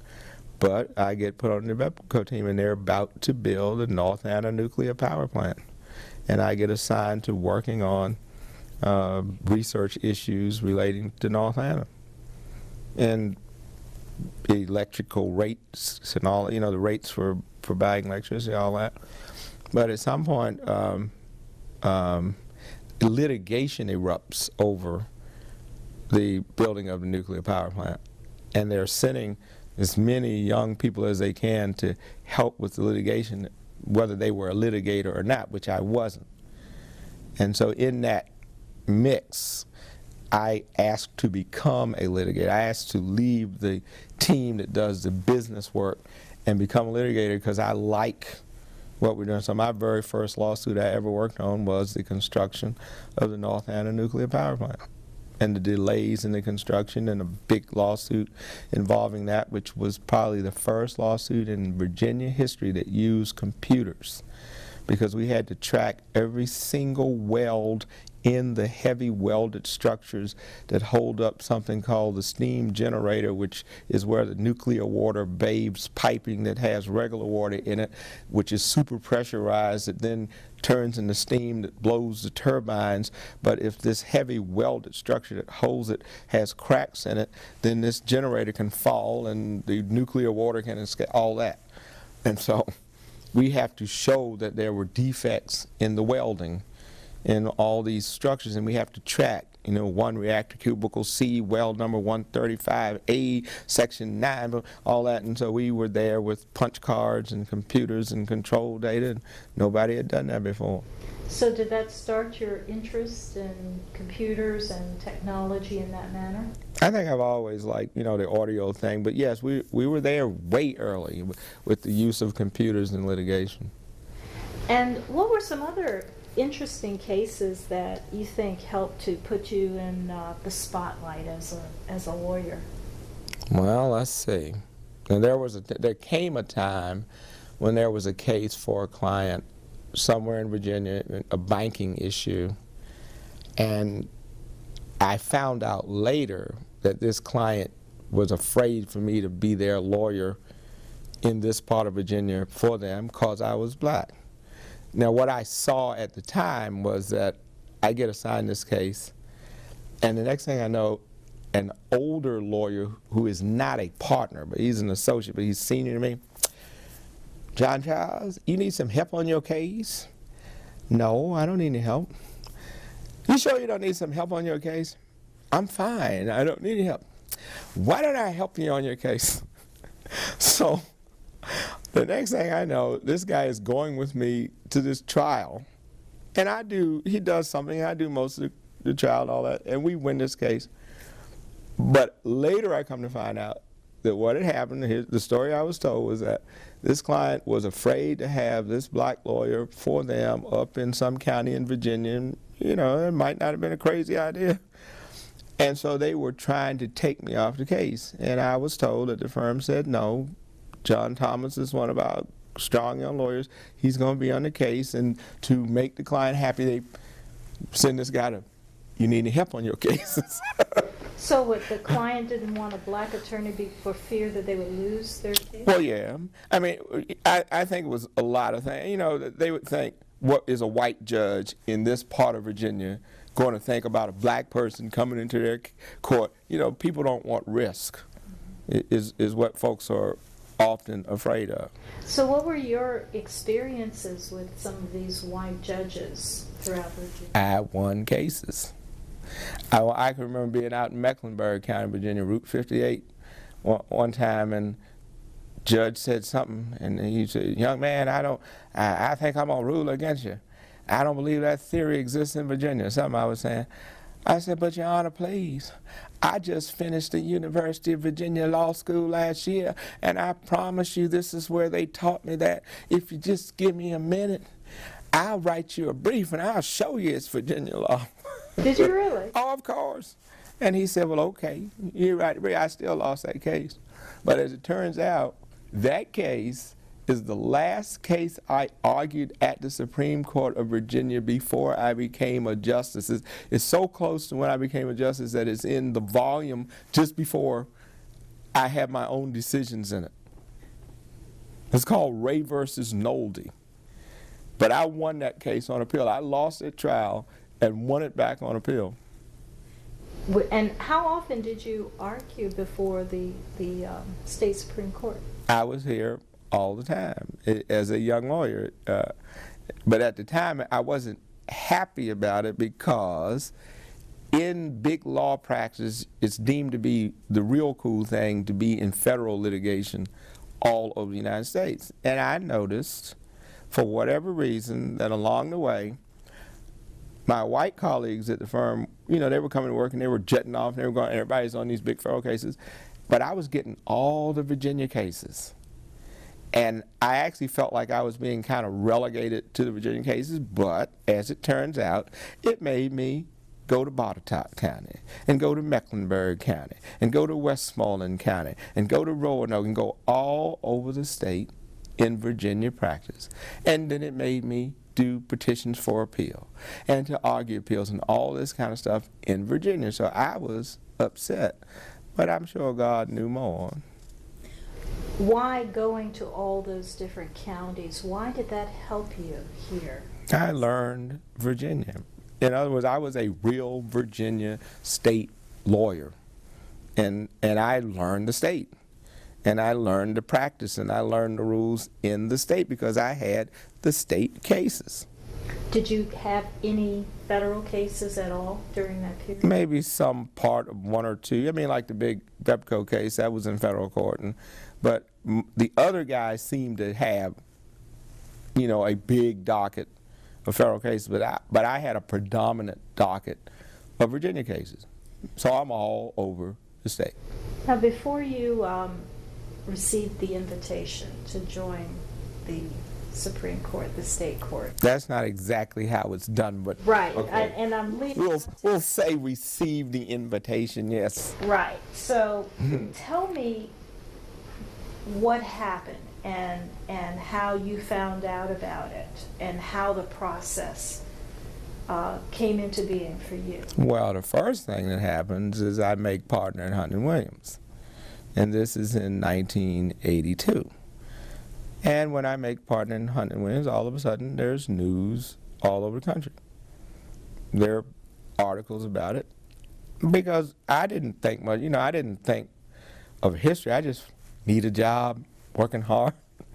But the reports were that I became the first black person in the history of the American South to go up the line. And when they say that, I didn't get hired as a partner.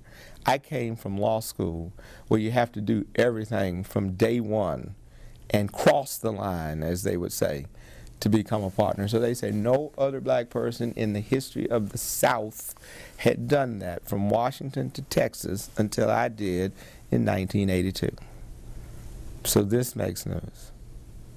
And that was April 1, 1982. Well, April 15, 1983, 1 year, 15 days later, I'm on the Supreme Court. Well, something else happened in 1982, and then I want to talk a little bit more about the court. What happened?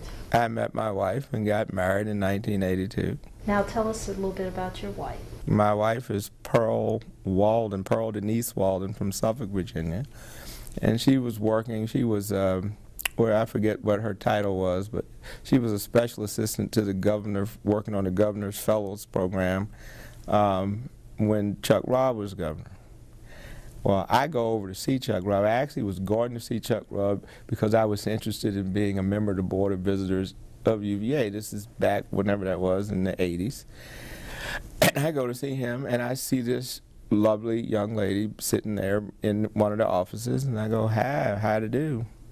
What's your name? Bye-bye. Well, turns out her uncle and my granddaddy were best friends and Masons and tied together. Turns out my mother had spoken at her church, and I had been there back in the 50s. Turns out that one of her aunts and my Aunt Evelyn went to Hampton at the same time. So turns out strong family connection. All these connections. Turned out we actually had in our different apartments the same furniture. There were several things about furnishings. Her kitchen table and my kitchen table were exactly the same tables. You know, I didn't know her. We had the same tables and chairs, similar sofas, all that. Anyhow, so I meet her, and I become fairly famous in the governor's office because I started sending like roses every day. Really? Mm-hmm. How long did you court her? For a while. And her first date with me was April 2nd, 1982. The partners rose for the new partners who had made partner the day before. So how long did you all court before you married? From April till October. Pretty short courtship. Yeah. Got engaged in June, near the time of the state bar meeting in Virginia Beach. So is that how your name was put in and nominated for the court position? No, I mean, it's not because of her. That just happened. I met her over there. But a partner of mine who made partner with me named D. Allen Rudland had been Chuck Rudland Robb. They were moot court partners at UVA, and everything was by alphabet then, so they sat near each other and they were moot court partners. In that time, in 1983, the two parts of the General Assembly had different candidates to be justice. There was a vacancy. The Senate had a candidate, the House had a candidate, and they would not agree. When the Senate would vote that candidate up and send it to the House would vote it down. House would vote their candidate, Senate would vote it down. So they go out of session with no justice, and a vacancy is on the court. This gives the governor the power to fill the seat on an interim basis. My partner and friend from all these years writes his former moot court partner a letter. You ought to put John Charles Thomas on the Supreme Court. I still have this letter somewhere. You ought to put him on the court. Now, I'm not around. It's near Easter, and I'm in Ohio with my wife's family. And while I'm away, apparently, the governor calls this guy and says, come over here, bring the managing partner of the firm. Right? So there's this powwow while I'm gone with 5 people from Hunton and Williams who meet with the governor. And apparently he tells them, and they bring my briefs that I've written and speeches that I've given and all that. I don't know anything about this. And I'm told later that at the end of that meeting, he gives assignments. You deal with the media, you deal with so forth and so on, you call such and such. Now, I don't know nothing. I'm away. So I come back home from being away for Easter, and Rutland says to me, the governor wants to see you. We got to go down and see the governor. I go, okay. So we go down one Sunday night and go over to the governor's office. Tim Sullivan, who became president of William & Mary, is there. And he never asked me to be on the Supreme Court. He never said, John Charles, I would like to appoint you. None of that. He just said, tomorrow morning when you come, don't come through the main door. The state troopers will wait for you. The Capitol Police will wait over here and so forth, and you come that way. He just starts talking about tomorrow morning. When you come and we make the announcement. I'm like, what? What are you talking about? So you really had no... No, I mean, I knew something was going on by then, but, I get this call saying, I think the governor is going to appoint you to the Supreme Court, and yeah, okay, sure. So he never does ask me, because I'm going to give him, well, on behalf of my people. I had something I was going to say. I never get to do this. I just get told, tomorrow morning, come over here, there's going to be media over here, blah, blah, blah, blah. Talk to Tim and give him such and such for the press release and all that. So your prepared speech was never made? I never made my speech to the governor about, yes, it will be my honor to serve on the Supreme Court. So what was the media like when the announcement was made? Well, they had told people that something was coming, and I can remember walking to the Capitol, and the way the Capitol was, that you know, towards the main entrance, I could see the media trucks, but they had told me to come in the other side, that's on the mansion side, and there was somebody waiting to take me up the elevator real fast. And so all I know is, next thing you know, my wife is there, and we go down the elevator with the governor, and we walk out, and there's the media, and the justices of the Supreme Court are there. They had called them over, and they had come, and they were all sitting there, and he announces me. So now you're the youngest person appointed to the court, and the first African American appointed to the court. Now, what was it like in those early weeks and months of being on the court? Well, it was, you know, a lot of news attention. I mean, you know, a lot of media attention.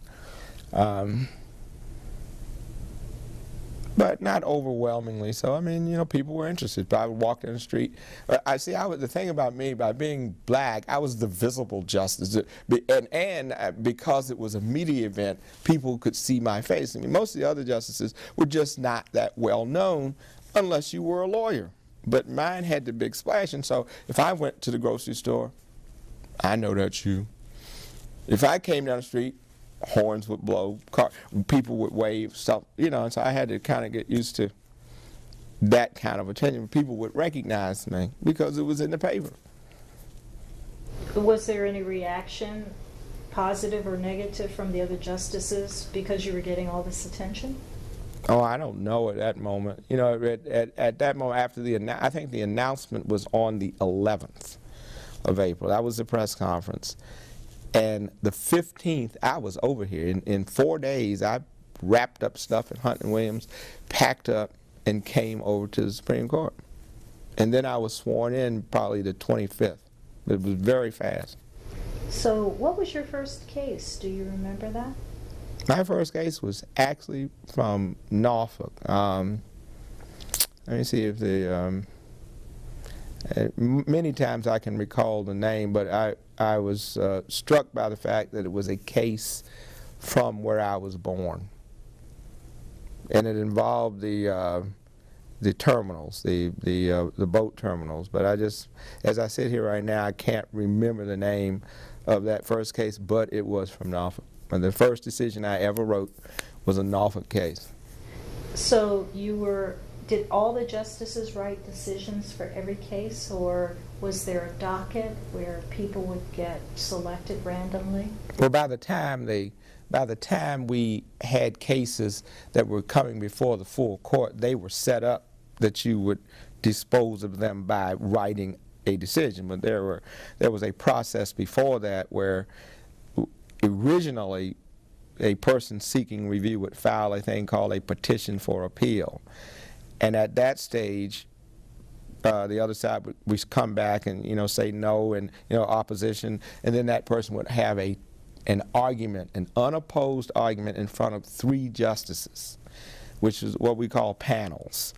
And then at the panel process, if one of the justices said yes, it just took one of us to vote it up, then that case would become a granted case and come on to be rebriefed for the full court and come before the big courtroom, in the big courtroom and all that, to be argued and then disposed of by a written decision unless something happened that made us put down an order on the case. So the question is really, how was that decided, what cases you would hear, or who would write the decision? Oh, we actually drew numbers from a hat. There was an old hat that the clerk had somewhere, and they would put 1 through 7 on the thing. And what would happen is there was the docket, that the list of cases. It might say be, I don't know, 50 cases, maybe 100 cases. I don't know what the total length, but everybody would pull numbers from the hat. So this was a random... It was a random thing, and whoever pulled number 1 got the first case. And so if Thomas pulled number one, I'm the seventh justice. If I pull number one, the first case on the docket is assigned to me. And then when you go from me, you go from the end of the line to the chief. So the chief would get the next case, and then number two would get like that. But whoever drew number one, that's where we would start. So if the fifth justice drew number one, that justice would get the first case on the docket, and then it would drop down and come back around like that. And so it was a random assignment. Which number did you draw? Oh, you would draw different things different times. You know, every time you did it, you would draw something different. And the very first time I drew number one, I had gone a long time without a capital murder case, which is a very big, difficult, you know, trying is murder. And I had not just in the sequence drawn a capital murder case. And the one time I draw number one, there is a pair of capital murder cases. It's not just one, it's two that are linked together because it was one person killing several people at a time. And I draw that. So the time I drew number one, I draw a really tough group of cases. Was this the Buchanan case? No, it was a case from Tidewater. It was somebody who killed 5 women in 11 days down in Tidewater in Hampton, Newport News, Williamsburg, way long time ago. Now, when you first then came on to the court, and you're the neophyte, Mm-hmm. you're the new guy, but you're also the youngest, you're also the first African American. Were there any challenges that you felt were there because of all those circumstances? Not among the justices. I didn't see anything among the justices. I think people would be very pleased if they could ever see the level of discussion and debate that the justices had. There were differences between us. There were like 20-some years. When I was 32, I think Chris Compton was 59. I believe he was 27 years older than me. If it wasn't 27, it's 20-something. So everybody was old enough to be my father. They were actually trained differently than I was. When they went to school, they didn't have these advocacy programs like we did, where they might have had some kind of moot court, but we had advocacy training, and they talked about how you should present to a court, and they got us, you know, so they weren't used to things that I'd had in school. And another thing that they hadn't had since their time, there was something created called the Uniform Commercial Code, which is another way for people to do business without the formal ancient way of making contracts. So not one of them had ever had the UCC. So I'm the only justice who has ever learned that the good faith permeates the code and that it's the normal business transactions that we learn, all these things that are part of the code. I was the guy. Can you tell me a little bit about your particular style? Mm-hmm. When here you are, the new guy, you have experiences that the others don't have. You have this advocacy thing. Mm-hmm. How did that impact the way in which you question people who came before the court? There's some things written up about how you brought a new style to the court. Because of my training in law school, in the advocacy programs that we had, I had been trained that oral advocacy at the appellate level was meant to be a discourse, that it's meant to be a dialogue, that it's meant to be a back and forth, and that the role of the advocate standing in front of the court is to answer the court's questions and to reach the court's concerns and to make the court feel better about the issue that's in front of them. And so I didn't know at the time that there had been another kind of training, another philosophy in the generation before me. I'm on the bench one day, and what would happen is, because of the way we drew cases, when you went on the bench, you knew the cases that you were responsible for. and the person sitting to your right-hand side would have to be alert to those cases also, because that person would speak first on your cases. And so that person would have to pay attention to my cases because they knew they'd be the first one to have to say something that made sense. And so the way we were set up is 2 justices on every case were really meant to know great detail about the case. Other justices might, but not. They didn't necessarily have to. They could have a lighter touch on some of these cases. Well, my nature being what it was, having read all my life, and being trained as a Hunton and Williams partner, I read everybody's cases and everybody's briefs, and not that others didn't, but I was kind of all over all the records that were coming up for session, whether it was assigned to me or not. Well, there comes a day where, on a case not assigned to me, this lawyer's arguing, and I start questioning him. And I'm just, well, what about so forth and so on? What about, what about this counsel? Boom, boom, boom, boom, boom. Anyway, as we leave the bench, the justice to whom the case was assigned is unhappy and is walking beside me and complaining about all the time that I had taken questioning this person. And things being as dramatic as they are, sometimes you couldn't make it up in a novel.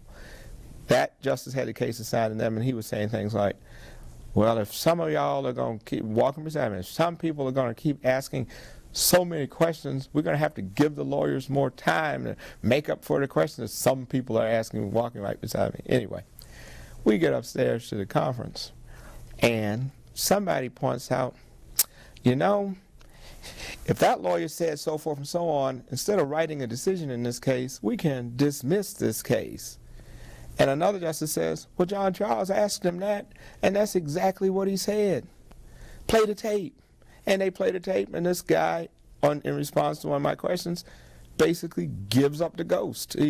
Whatever he says is deemed to be a judicial admission of some particular part of the case, and the justices go, well, we're going to dismiss this. Bam. And so the justice who had been complaining, what that meant was he was down one opinion. He was one less opinion because it was dismissed. Well, people stopped complaining about the asking of questions. And so questions started getting asked. And the nature, it changed a little bit because some people saw that the mindset had been that the argument time belongs to the lawyer, we should sit quiet and listen. That was the approach. But my training had been different. And so I put my training into effect. And it ended up being a benefit to the court. Yes. And they finally saw that. They did. I mean, in a most dramatic way. From a justice walking beside me, if some people don't stop asking so many questions, we have to get to, whoa, case dismissed. Oh. Were there any other changes that you may have inadvertently or intentionally made to the operation of the court? I don't remember any operational thing. I think that lawyers started hearing that when they came to argument, they had to be ready to answer questions which was different from the way things had been. And there did come a time, there was somebody arguing who I asked the question, and this lawyer says, I'll get to that in a minute. Well, I have to say that I thought that was an inappropriate response, because I'm thinking, now he could have, in my mind, said that to me because I'm young. He could have said that to me because I'm black. He could have said that to me because I'm the junior justice. But no matter what reason he might have had to say that to me, he's not going to get away with saying that to me. And so my immediate response is, no, you're not. You're going to get to that right now. And so one of the things may be that lawyers came to understand that, the justices are going to ask questions. And when you ask them, you best answer the question that's put to them. So that might be a kind of change.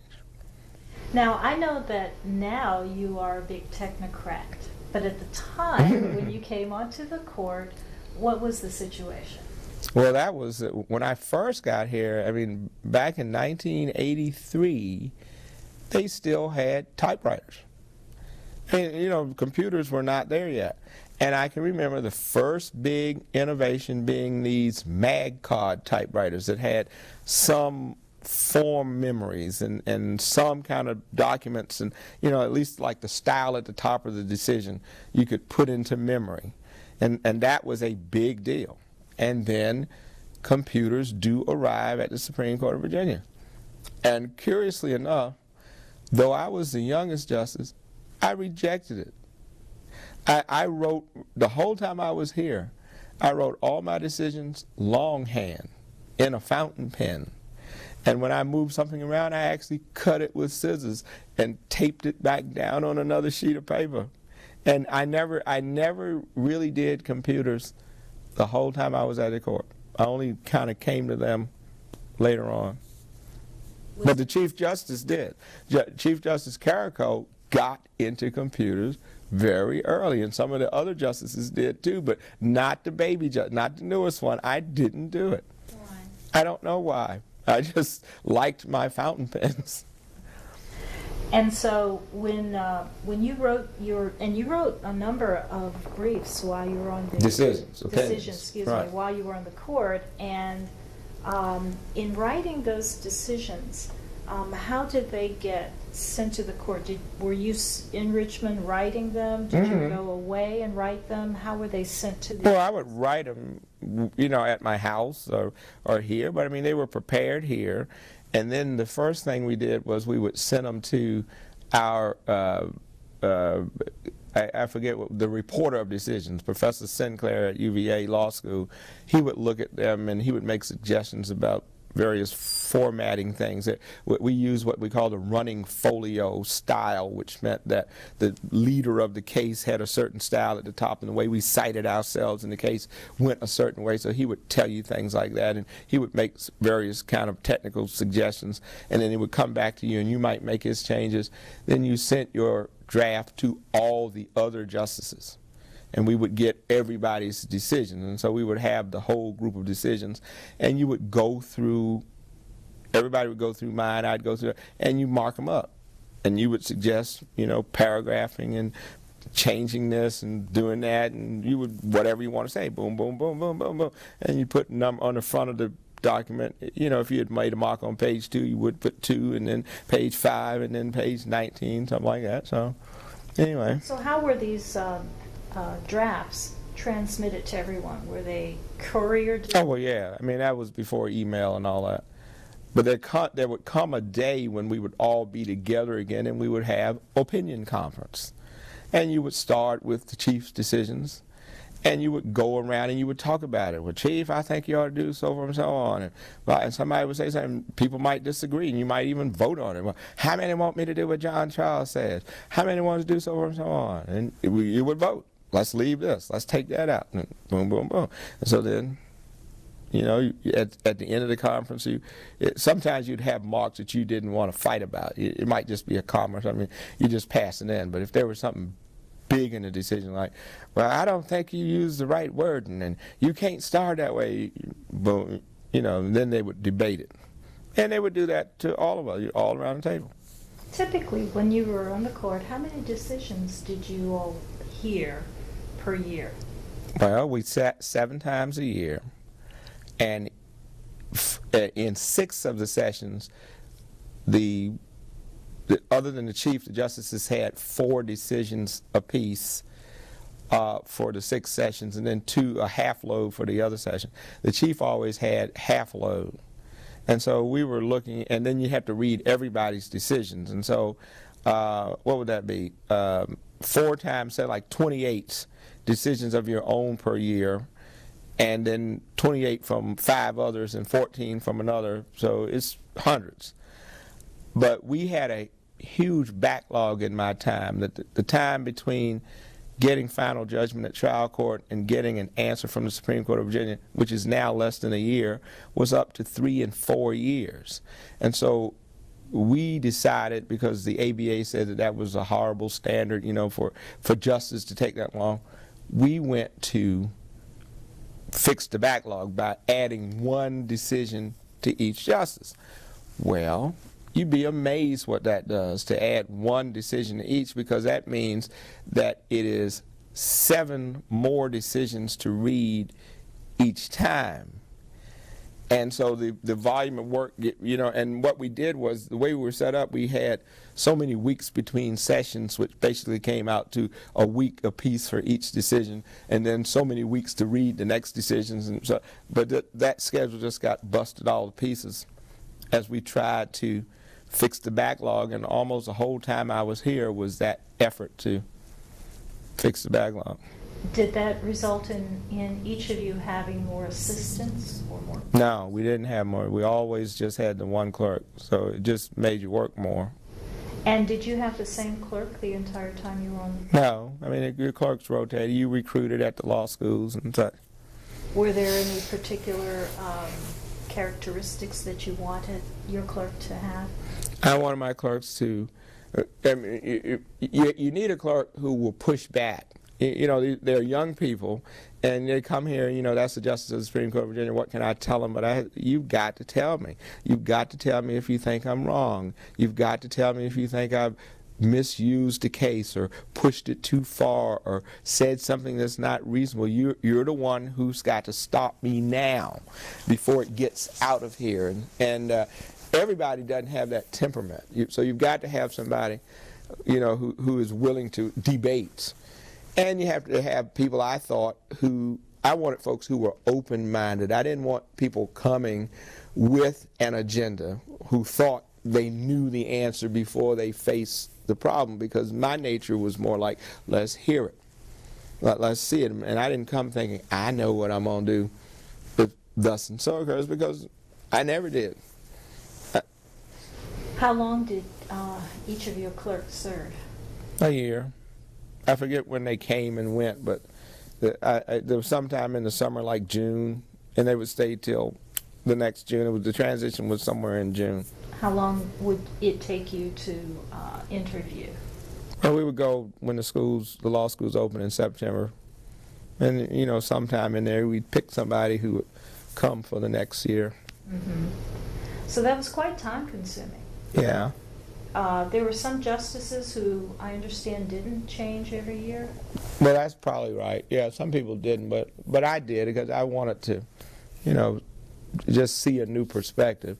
Well, one thing, at first I went out to some of the law schools, but then I came to learn that when you're a justice of the Supreme Court of Virginia, the law students will come to you to be interviewed, and so I started doing it the other way. Instead of going out on the road, I would have them come visit me.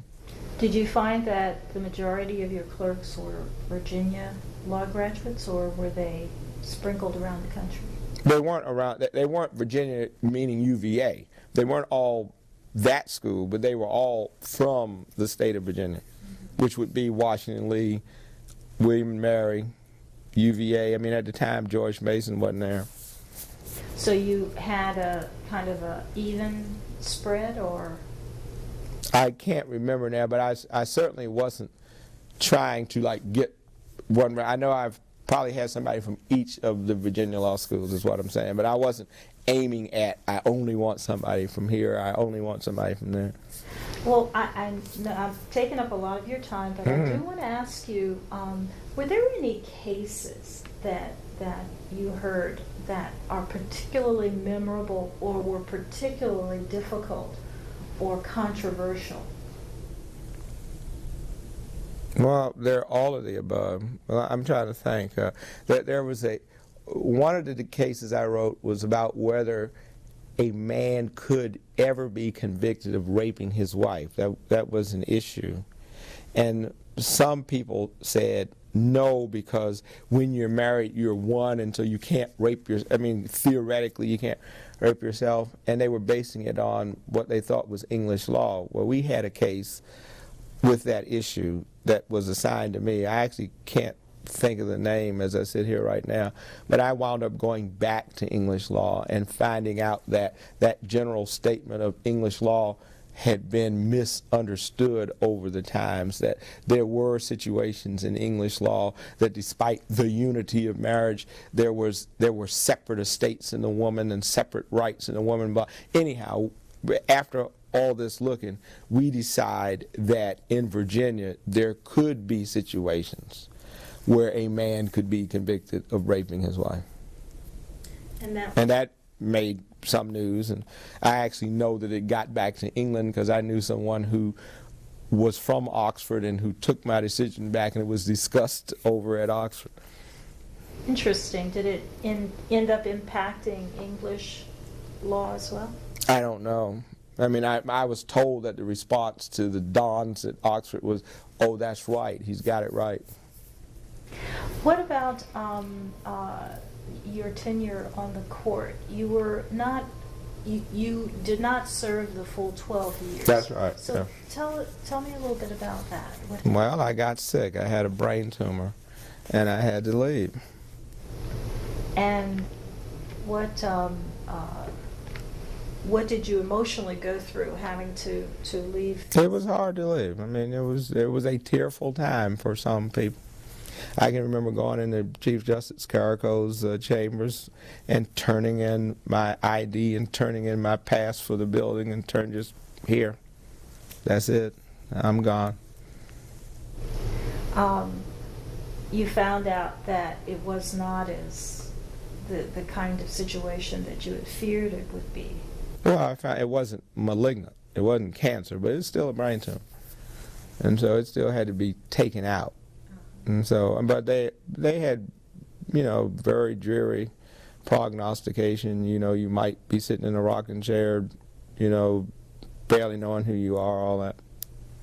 So, was there a thought to simply take time off?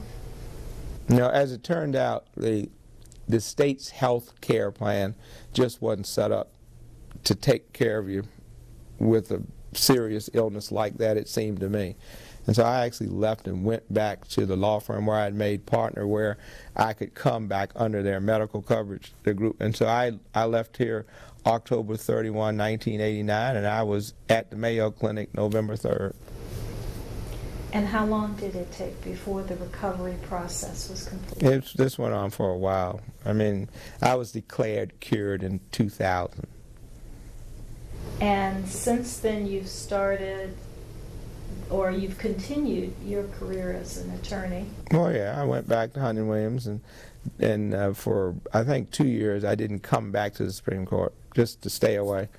But I worked on matters, and I was in other courts and in trials, but then after a time I came back to argue at the Supreme Court of Virginia.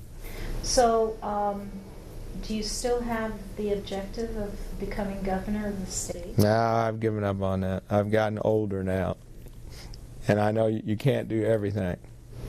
Well, I don't know. Nah, can't do everything. So what are your goals from this point on? Well, let me see. How about growing old gracefully? I will probably still, I like to teach, and so I'll be doing that. For many years, I have done the first year law lecture at UVA and William and Mary. And that's when you're meeting the first class, first time they're together, telling them what the law is like and what we expect of them and what we hope for them. I have taught the first day bar lecture, the first day they come on after being admitted. So they call that first day of practice. I've taught continuing legal education courses. And I've become an arbitrator and a mediator, and I'm one of 100 in the world who are members of the Court of Arbitration for Sport in Lausanne, Switzerland, that judges the world anti-doping violations in the Olympic movement and issues of that kind. And so I do commercial disputes, about the use of photographs owned by the National Geographic and things of that kind. So I kind of get around, and I lecture at West Point. I was nominated 2001 to lecture there, and I wound up lecturing in November, not long after the attack on our country, to what they call the firsties, who others would call seniors, who were going to finish and go off to war. So I've been back there several times now, and invited back in the future. Now, as a former insider into the court, have you seen changes then to the court since you've left? Well, yeah, there are rules. For example, there are rule changes brought on by 9/11 about what happens to the court in the event of tragedy, and when things were shut down, like an attack, and so they had to make changes like that. Everybody did, because just think in New York, documents were destroyed, independent things were destroyed, so you had to have things like that. But the court seems a lot the same. The room is the same, the style of the court is the same, the questioning is about the same, the personnel changes, but it remains the Supreme Court of Virginia, because it's the institution that still thrives, and we just come and we're there for a moment, as justices have been all through the years. You're there, you're a part of it, you're gone. It still exists. So is there something that you'd like to conclude this interview, some memorable event that happened while you were on the court that has stuck with you till now? It could be a very positive memory. It could be something that really profoundly changed your thought about law. Well, let me see. I don't think, the thing that comes to mind is when I first came over here to visit, in the midst of all these announcements and things, and I'm met by Harry Carrico, who was our chief, and we go walk. He's walking me through the building, and he's showing me the courtroom, and he's showing me where our chambers are and all that. And we come to the robing room, which is basically the judge's locker room with our names on the. And we go in there, and this may be the day after the announcement, and I come over to see everybody, and we walk in there, and there is this this closet, this thing, Thomas J, already hanging on the closet. Well, I just thought that was the coolest thing. But that goes to show you how thoughtful people were. They're quick as that. And there was a name tag and a nameplate, and they were ready. They were ready for this new young justice to come over here. Well, thank you so much for your time today. All right.